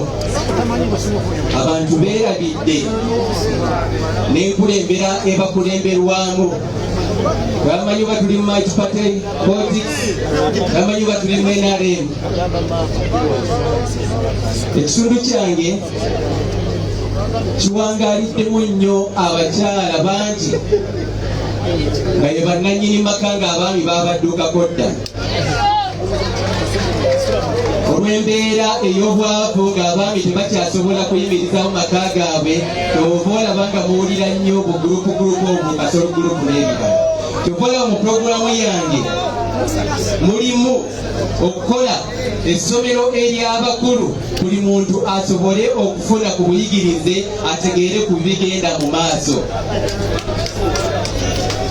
Mu nnaku 2 emabega nakyaliddeko Honorable Shamim Malende nga ngendo olw'obulumi bw'ayitamu ne mmutegeeza nti nsaba Katonda nnyambe mpitewo nkwatire NUP bendera nsobole okukulembera abantu ba Kawempe, naye obulumi bwe nnina bw'okulaba ng'eggwanga lyaffe terifugibwa ku term limit onyambeko tukisindiikirize, and the time is now we get the term limits in Uganda and in Kawempe not in particular.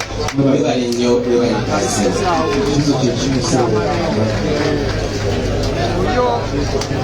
Neyanziza nnyo neyanzeege nga bwe nasoose okwogera ekimu ku bizibu ebitawaanya bannakawempe oba ekisoomooza bannakawempe bya bulamu. Mu Kawempe eddwaliro erisingayo obunene Health Center 3 va kweno National Regional Referral Hospital, ate nga mukimanyi bulungi death trap teri ddagala abasawo okukolako omala kufuna kaki kasente. Tetulinaamu na ddwaliro liri ku mutendera gwa Health Center 4. Mukimanyi bulungi nti ekitundu kyaffe kiri mu nzigotta. Ekitundu ekiri mu nzigotta akawuka kamukenenya kalidde abantu baffe ewaka ne mu kibira. Mukimanyi bulungi olwaleero obuyambi babutusazeeko obw'empeke za ARVs olw'abannakyemalira okwefumbekeza ku ggwanga lyaffe n'okutuyisa obubi olw'okuba tuwaŋŋanguka ne tugenda mawanga g'abazungu mu Amerika. Njagala okubategeeza baganda bange nti ekizibu ekyo kitukutteko n'abagambye ARVs omukebe gugula emitwalo 75. Munnayuganda kyowa bulijjo asobola okwaffordinga sente ezo nga bw'oba odividinzeemu olunaku. Munnayuganda kitegeeza buli lunaku waba yeetaaga empeke emu alina ogigula nnusu 8. At 8,000 shillings someone alina okunoonya eddagala lyaki eddagala ly'obulwadde. At 8,000 shillings omuntu alina okunoonyayo ne sente z'okulya. So omuntu asobola okubeerawo nga mwavu, omuntu asobola okubeerawo nga tasoma, naye ate omuntu tasobola kubeerawo nga si mulamu. Mwebale nnyo, mwebale nnyo. Webale nnyo mukama wange, webalire ddala. Mulaba nazze enseeko Moses saving box. Mulowooza bali nazze nayo kubanga abali wano ali anazze nayo. Bano abazze wano bagenda kukusa mbuto zaabwe.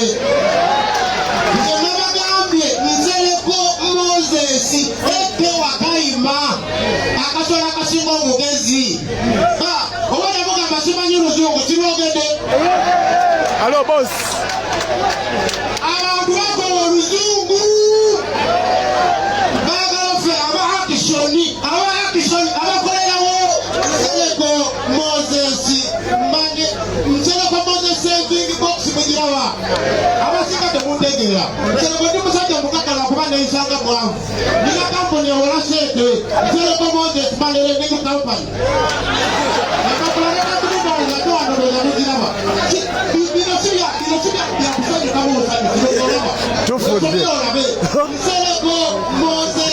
twalombeddwa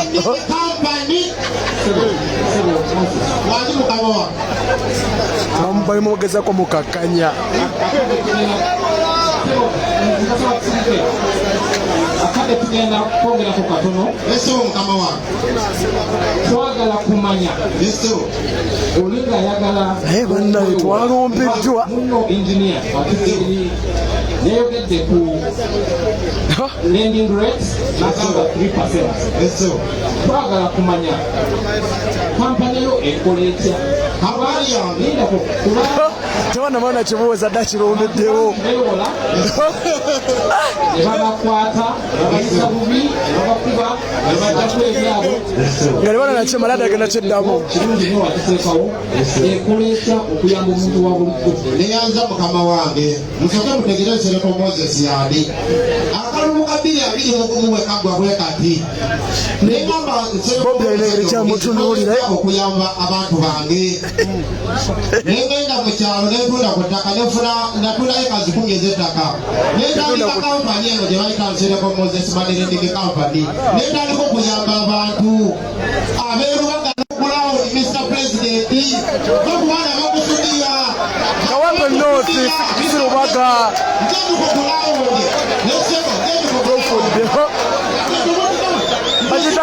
Nsereko.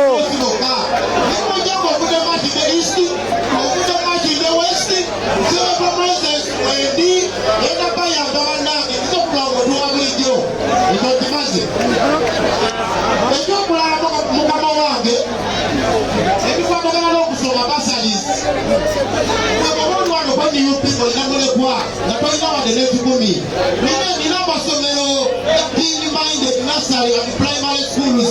There are more people who are going to say the world is about to be there. You saw what about Basali. If you are not going to go, they are not going to go. If you want to go, they are not going to go. But that's why they are not going to go. They are not going to go. We know what it is. If you are not going to go, they are not going to go. But they are not going to see. Those are who are going to manifesto ya yamani. But what you must be here, you have to do food.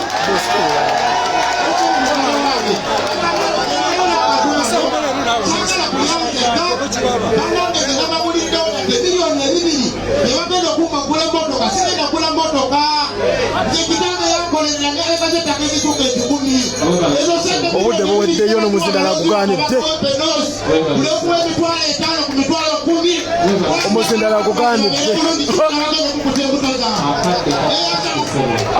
Abadde agugaanidde bagugyeko. Ebyo bye mwagala ebyo. Awaga. Laba president.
Mubansireko yavuddewa yajja nga talina mpapula ne bamuzaayo bwe yakomawo yazireetera mu bokisi bwe yakomawo yajja azireetese mu bokisi ejja bwe yamaze oveetinga yadduse emisinde n'agwa ekiko Katonda agwe mu koolansi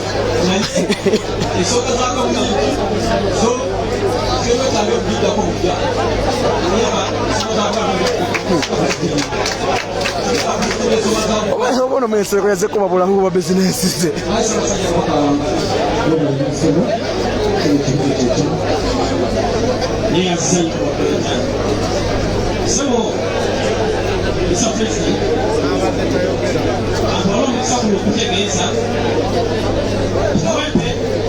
Hello.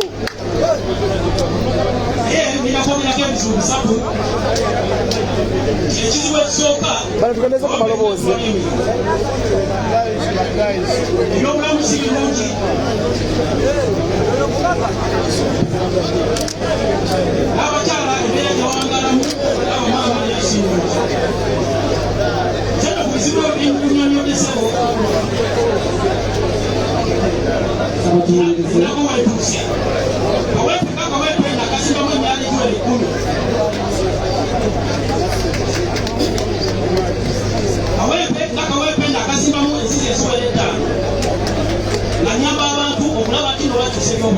Temunsiba konsereko sinze namuleeta.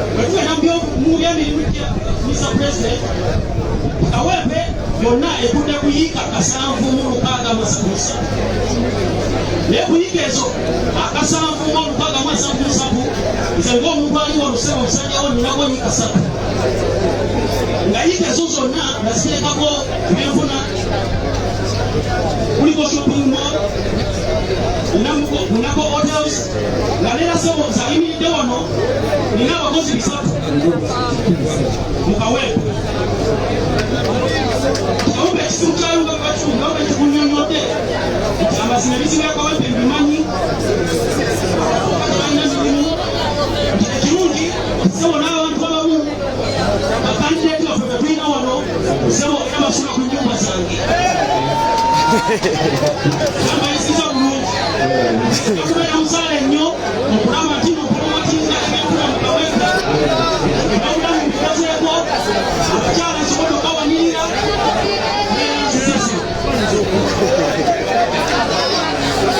agambye ku bakandideti basula ku nnyumba zansireka wanisa omukono bade mutuyambe temuwa muzindaalo mwewale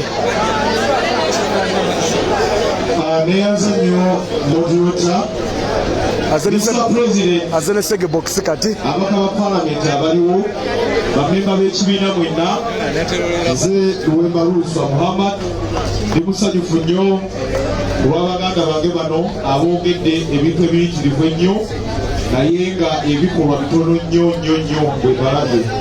Mr. President, bwe watusindika okubeera nti abantu baffe bateekamu obwesige mu kaluka 2021 watugamba tukolere abantu tuleme kwekuusa ffekka. Kinsanyusiza nnyo nti muganda wange ateteekanyiza bokisi ye ng'agezaako okufaananyiriza bokisi eyo. Legasi eyawonaleko Ssegirinya kikulu nnyo, Mr. President. Era kinsanyusiza nnyo nti kati ekifaananyi kye bagezaako okuwa ye musajja ono bwe tubadde tukwasaganya emirimu gino gyonna. Kawempe North gye twogerako eyina obuzibu mu byobulamu. Mr. President wagamba okubeera ntukolera abantu ffe twasetinga eddwaliro lyaffe mu nnaku 10 era ne tuliteekawo. Esigi njagala okwebaza nti wajja n'olirambula abamu bali bamanyi bya kusaaga naye twaliteekawo era nga liyamba abantu.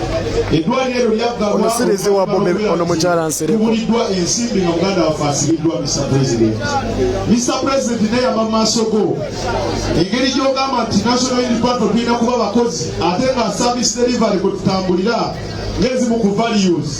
Mr. President, nze munaku 10 bannakawempe North olw'omukulu ogwa muganda wange ono Honorable Ssegirinya guleme kufa ne Segbox eno okwempawalinga abavubuka unemployment mu Kawempe North njagala esigalewo olw'omukulu ogwa Honorable Muhammad Ssegirinya. Mr. President, mu ngeri enjawulo njagala okutegeeza nti nga tuyita mu kibiina kyaffe ekya Kawempe Youth Mission Against Poverty tusobodde bulungi nnyo okunga abavubuka ba Kawempe North, thousands of young people netubakuŋŋaanya okulabetandikirawo batubasomesa okuyiga okwokya ebyuma era workshop yaffe weeryawo ku Gaza Road. Abavubuka bangi nnyo bayize emirimu egy'enjawulo ku lwa Honorable Muhammad Ssegirinya era ne kuba obukulembeze bwange tujja kuba basanyufu nnyo bannakawempe North nga mpundikira tuleme kutta mukulu ogwa Honorable Ssegirinya nga n'ennaku 10 tezinakola ki tezinawera. Omukulu ogwa Honorable Ssegirinya mukulu nnyo era twetaaga okusiima ebirungi byakoze kuba Katonda n'ensi yange. ate nga bagamba mpuuga abadde ki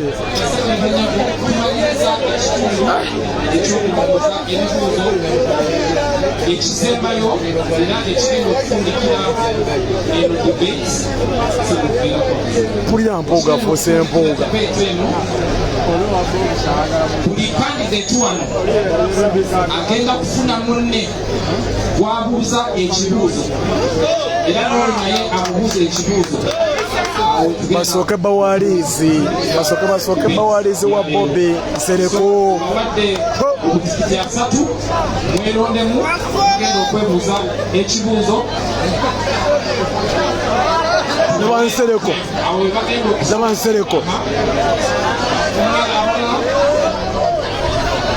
tulina peya emu, peya eyokubiri, peya eyokubiri, mbubuuza landiroodiwo eyokusatu, eyokuna, nare ey'obukulembeze. Musajja bagambire bonna basobola ku nnyumba zange Nsereko bamuganye bonna.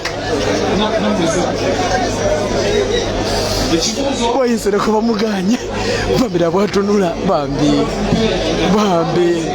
atunuza nnaku.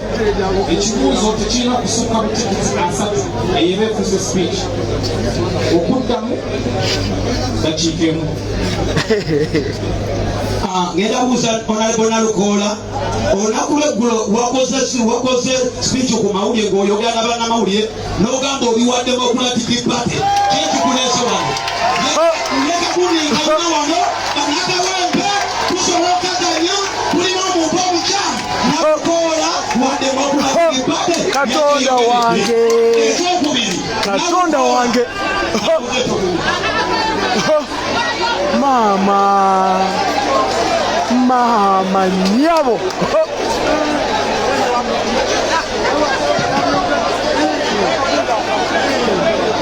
Nalukola ngala ko omuntu omugere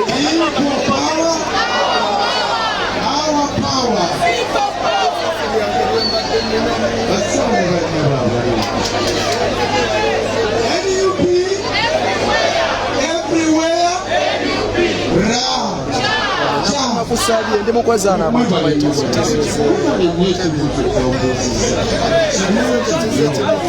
basima banyaba abalungi amazima amatuufu gali nti nali wa Democratic Party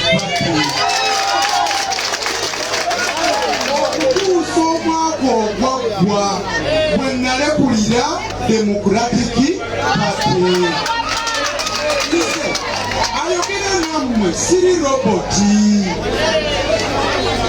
bannamawulire munanjulira oba obadde okolera ku muleereetu ogumu nga baguyita zifuddewa bw'okyuka n'odda ku muleereetu omulala emikisa mingi okwogera eri gye wakola ki obudde buweddeyo bw'okubuuza ekibuuzo eyo bagita slip of the tongue tusigale nange tutambule kizibu okufuna omuntu olwaleero nga wazaala muzaale nga wa NUP nange nava mu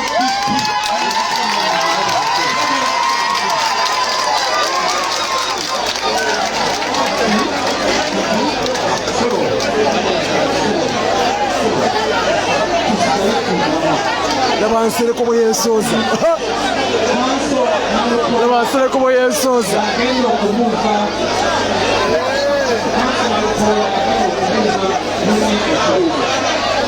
Bana tusirike Hello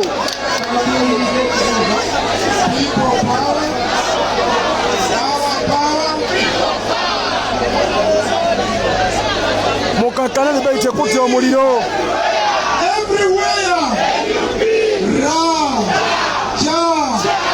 muganda wange singa mmala nenfuna fulaga wano ey'NUP oluvannyuma bakawempe North ne bannonda nemba nga nze ngenze mu paalamenti kiki kyoyagala akuteesezeeyo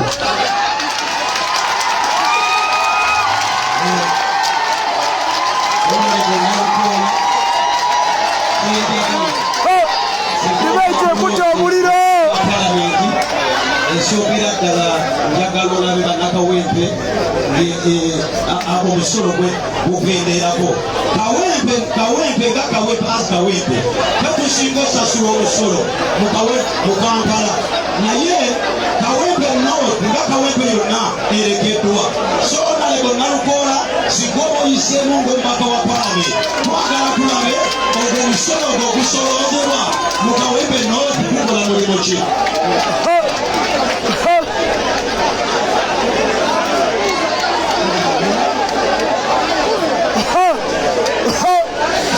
ebipya kuta omuliro debate egenda mu maaso oli ku Sama Uganda Media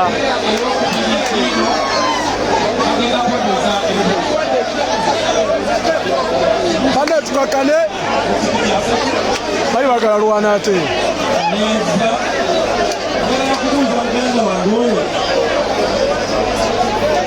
kiki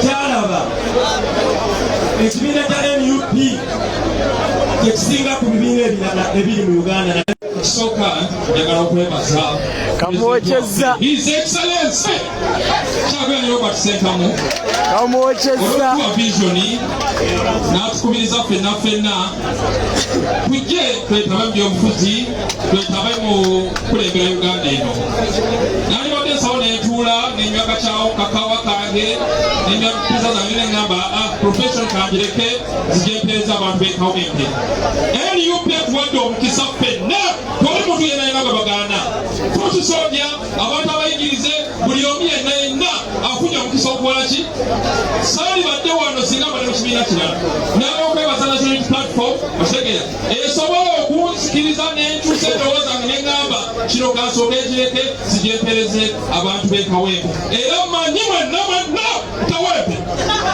Injira sekukene tuwe mutuuka bannange ze mpyaddako ngero gobezikiza buli mukyala mukawempe agenda okuba ne mama kiti ne gas program gasi buli mukyala agenda buli household gyomanyi mukawempe agenda kubeera nayo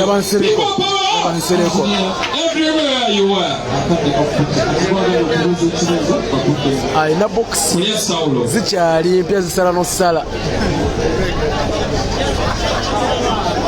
kikyoleeta ekyenjawulo kubanga ffenna wano otulaba twogedde tulina abawagizi baffe buli omu tulina wajenvudde waffe ow'enjawulo naye njagala ombuulire gwe nga gwe asuubira ki ekyenjawulo ekiyinza kyoyinza okugamba ekitusingako ffenna abali wano aneyaza muganda wange kyengenda okuleeta ekisinga obukulu bwe bukulembeze obuva wansi nga budda waggulu so okuva waggulu nga budda wansi obuweereza obw'omuntu wa wansi pulezidenti waffe Robert Kyagulanyi Ssentamu bw'atukubiriza ekyokubiri ngenda okulaba nga nteekamu bannayuganda n'abantu ba Kawempe North omutima okutegeera nti obuvunaanyizibwa bwaffe obw'okukyusa obukulembeze buno buli mu ffe tubulina katusobola okulwanirira era 2026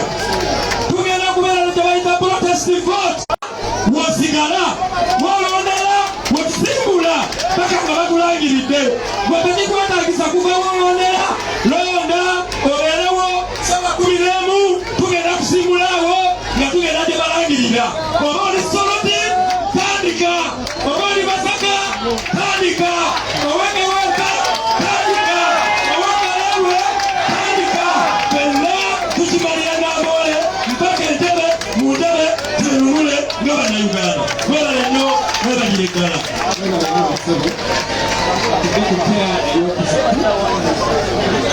nsere kubona nga bakyamuganye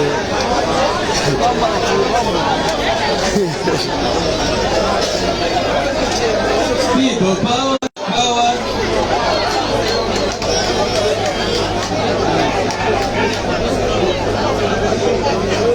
Yeah, muganda wange agala kusaasira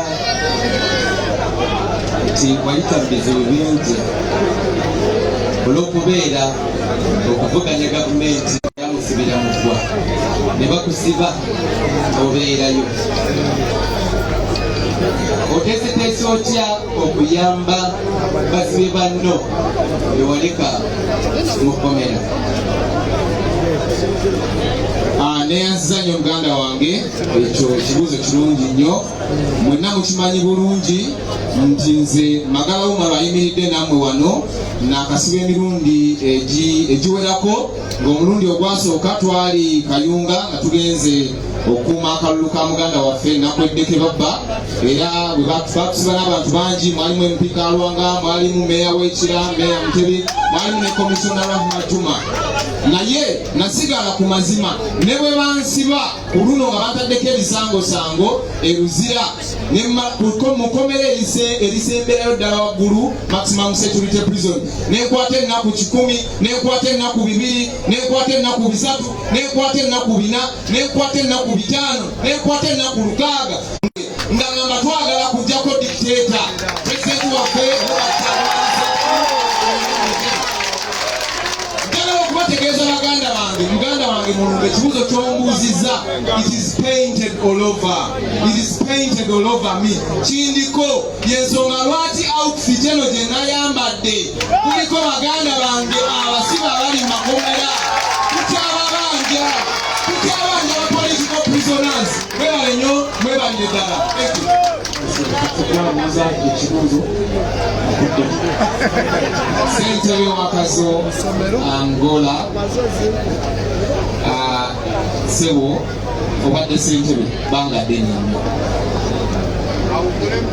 buweereza ki bw'otusiza ku bantu bo ab'omukazi Angola era okoledde ki obanga engeri gy'oli omutongole nga Ssaabasajja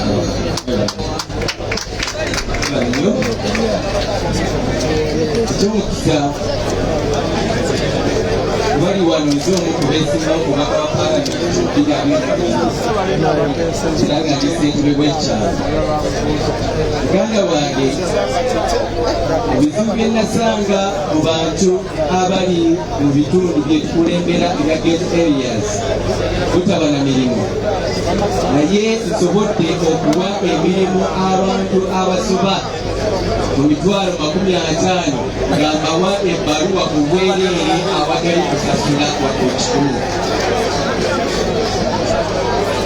okubye okulaba nga nyambako okusomesa okuyamba ku bantu baffe abamufuna mpola okubasasulirako ku busugulukizo obutono obukufuna basalezi basobole okubanga bagenda mu maaso ensi eno lwetufugibwamu obubi era tusale amagezi okugijjako so ate ekya Buganda nenyambako okulaba nga enkola za Ssaabasajja eza bulungi bwansi zitambuzizza bulungi mu mitendera bonna webale nnyo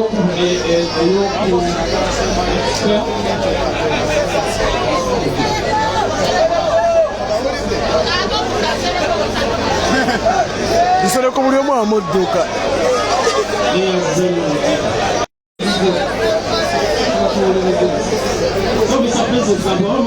okutegeeza nesimbawo mukaweepe omubaka wa paalamenti nasaba nesobola okukwata ekifo ekyokubiri nga nafuna okubinyekumiza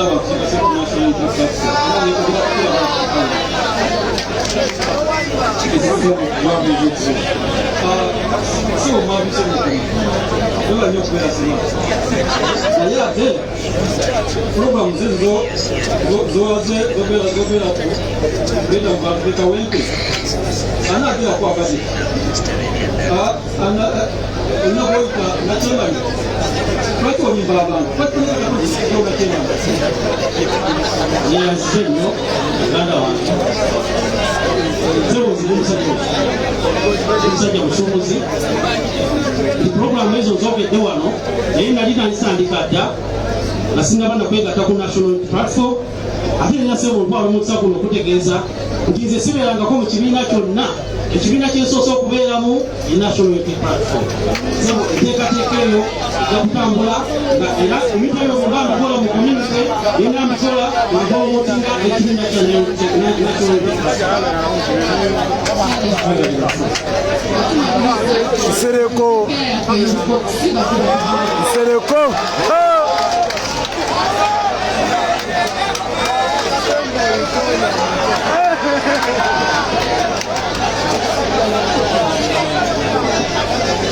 niyanza nnyo bakama bange mwenna ngenda kusooka okwebaza Robert Kyagulanyi Ssentamu musajja goyira waaka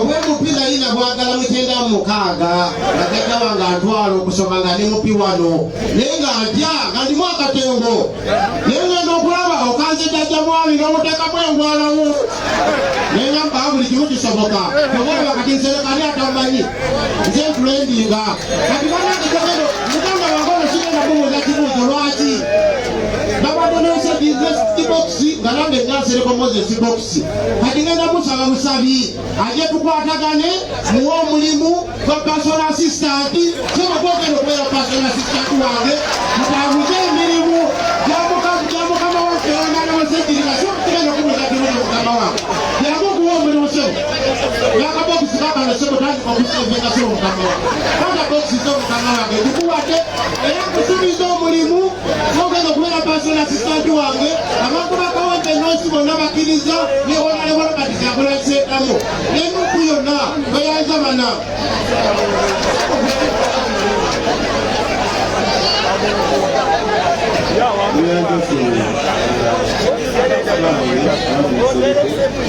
Ekibuzo kyange kiri kiriya nnyo. Oyagala kukiikirira njagala ombuulire Kawempe North specifically erina working population, living and working population y'abantu bameka? Neyanza nnyo sebo mukama wange. Kawempe North electoral area erina ebyalo 49, tulina emiruka 9, tulina polling stations 165.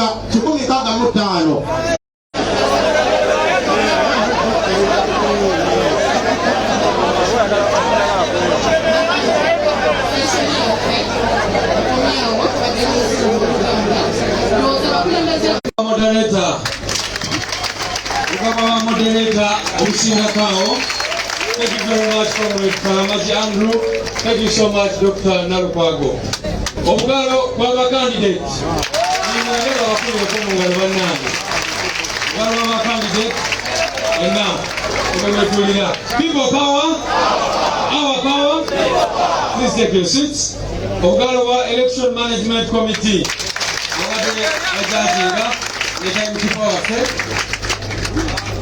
Echidako, when I'm taking the process, all of you now know the process and how it is going. Like I said the last time, session about the ina max me. Elate mani bamazeda okuzigawa. Onako lwajo baze ne baba buze bibuzo bano ba candidates bonabona era ne bawading a max out of 40. Ekitegeeza kyekyo nti max atano kati tuzina already. Naye max atano zivawa zigenda kubeera ku ground era ndi musanyifu okugamba nti team already gyeziri zikokota ground eyo okumanya abantu ba Kawempe North baagalani abakiikirire. Ladies and gentlemen, I will not say any other thing but invite the President to conclude. Mr. President, come and give us final remark on this first ever national Unity Platform candidates debate. People power! Our power! NUP!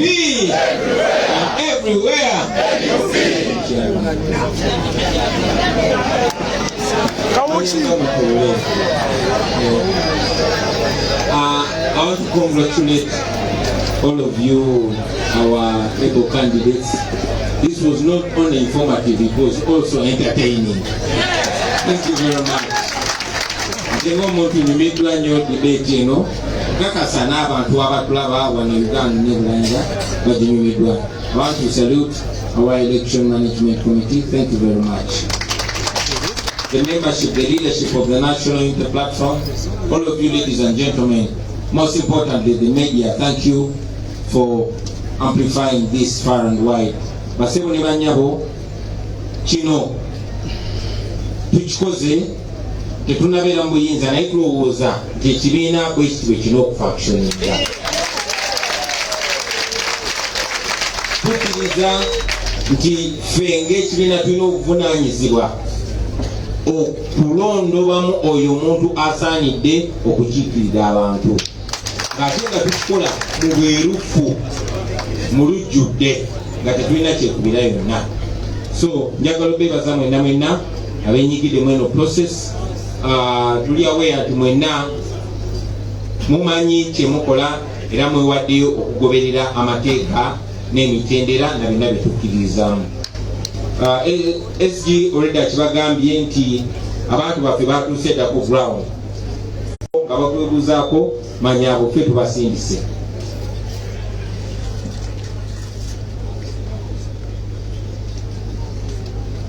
Tubakutuukako manya ffe tubasindise bayambe mubawe information entuufu.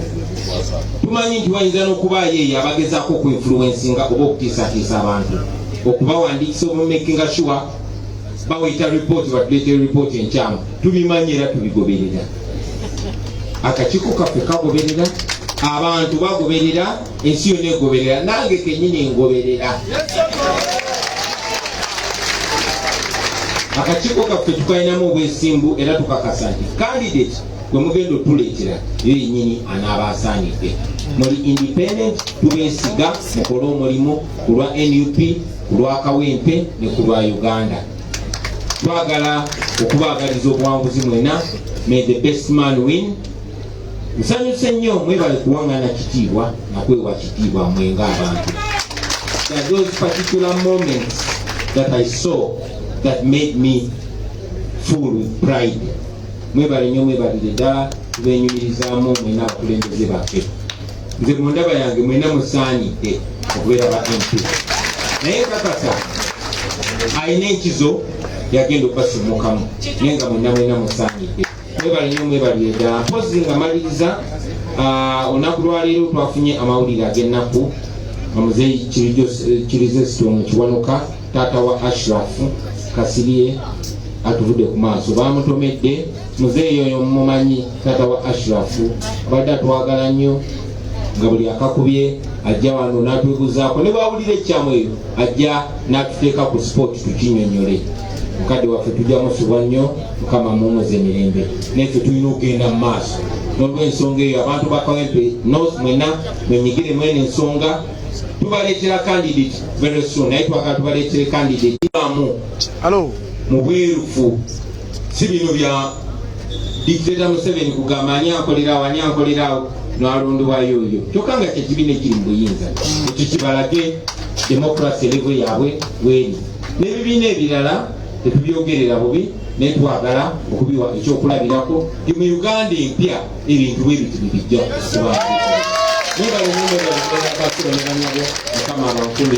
and I'm wishing you all the best. May the best man win. Zubide Katonda kirizo mulungi omulala tubeeremu n'omukazi avuganya. But as for now, may the best man win. Thank you very much for God and my country.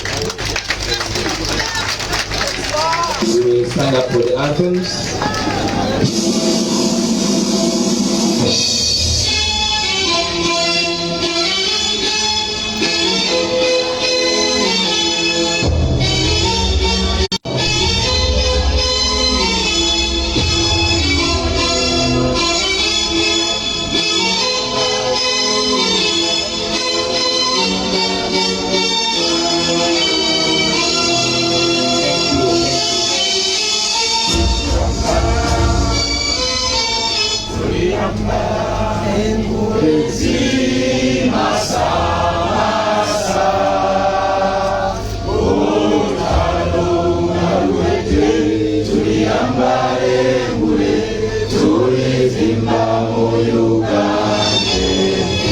People power, our power, people power. We will have the president lead, then the electoral management committee, and then our judges will follow suit, and the candidates, and then the rest will follow suit.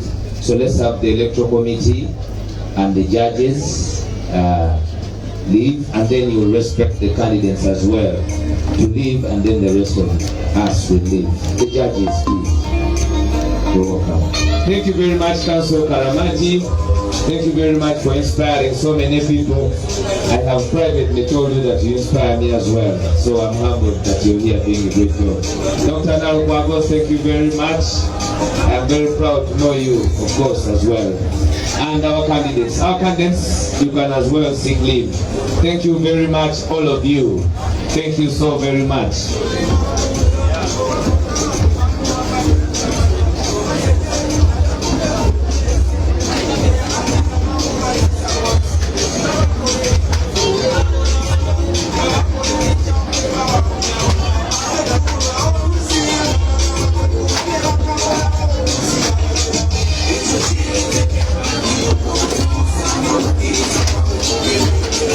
Buterefu mwena abalonzi ababadde ku sama e Uganda. Thank you so much okungumiikiriza netiwaka na buli kimu. Netiwaka yeshowadde badde ino okufa kubanga olunaku lwo lubaddeko kamera nyingi. Kamera bwe zibeera nyingi netiwaka bayina okufa. So bebaza okungumiikiriza we baddegaanira ne mubeerako neteera ne mubeerako Kino kyankalanya ffenna tekibadde kunzenzeka era tekibeera kunzenzeka naye nga mbeebaza nnyo. So tugenda kuba twongera okubalaga ki ekigenda kuba nga kigenda maaso mu kalulu k'ekawempe. Basaba tukuume empisa wekyetaagira okusiiwuka empisa zisiiwuuke. So bwetyo embeera webadde baganda bange basebo ne bannyabo mwenna ababadde ku Sama Uganda debate mugirabye omuliro mugulabye mubadde mwena mwe muwagira semanyi gwe owagira ani mu kalulu k'ekawempe naye nga kabadde bwe katyo debate ebadde bwetyo ennaku olwaleero era musigale ku mikutu gyaffe egy'enjawulo tugenda kusigala okuba nga tubaweereza ebigenda mu maaso ku sayidi y'enkyukakyuka nga buli kimu wekirina okuba nga kitambula. For God and my country Kyagulanyi pulezidenti wange yenze Sama Uganda nenyumiriza mu pulezidenti wange njagala enkyukakyuka mbagala nnyo namwe babeerako mukama bankuumire. Bye bye.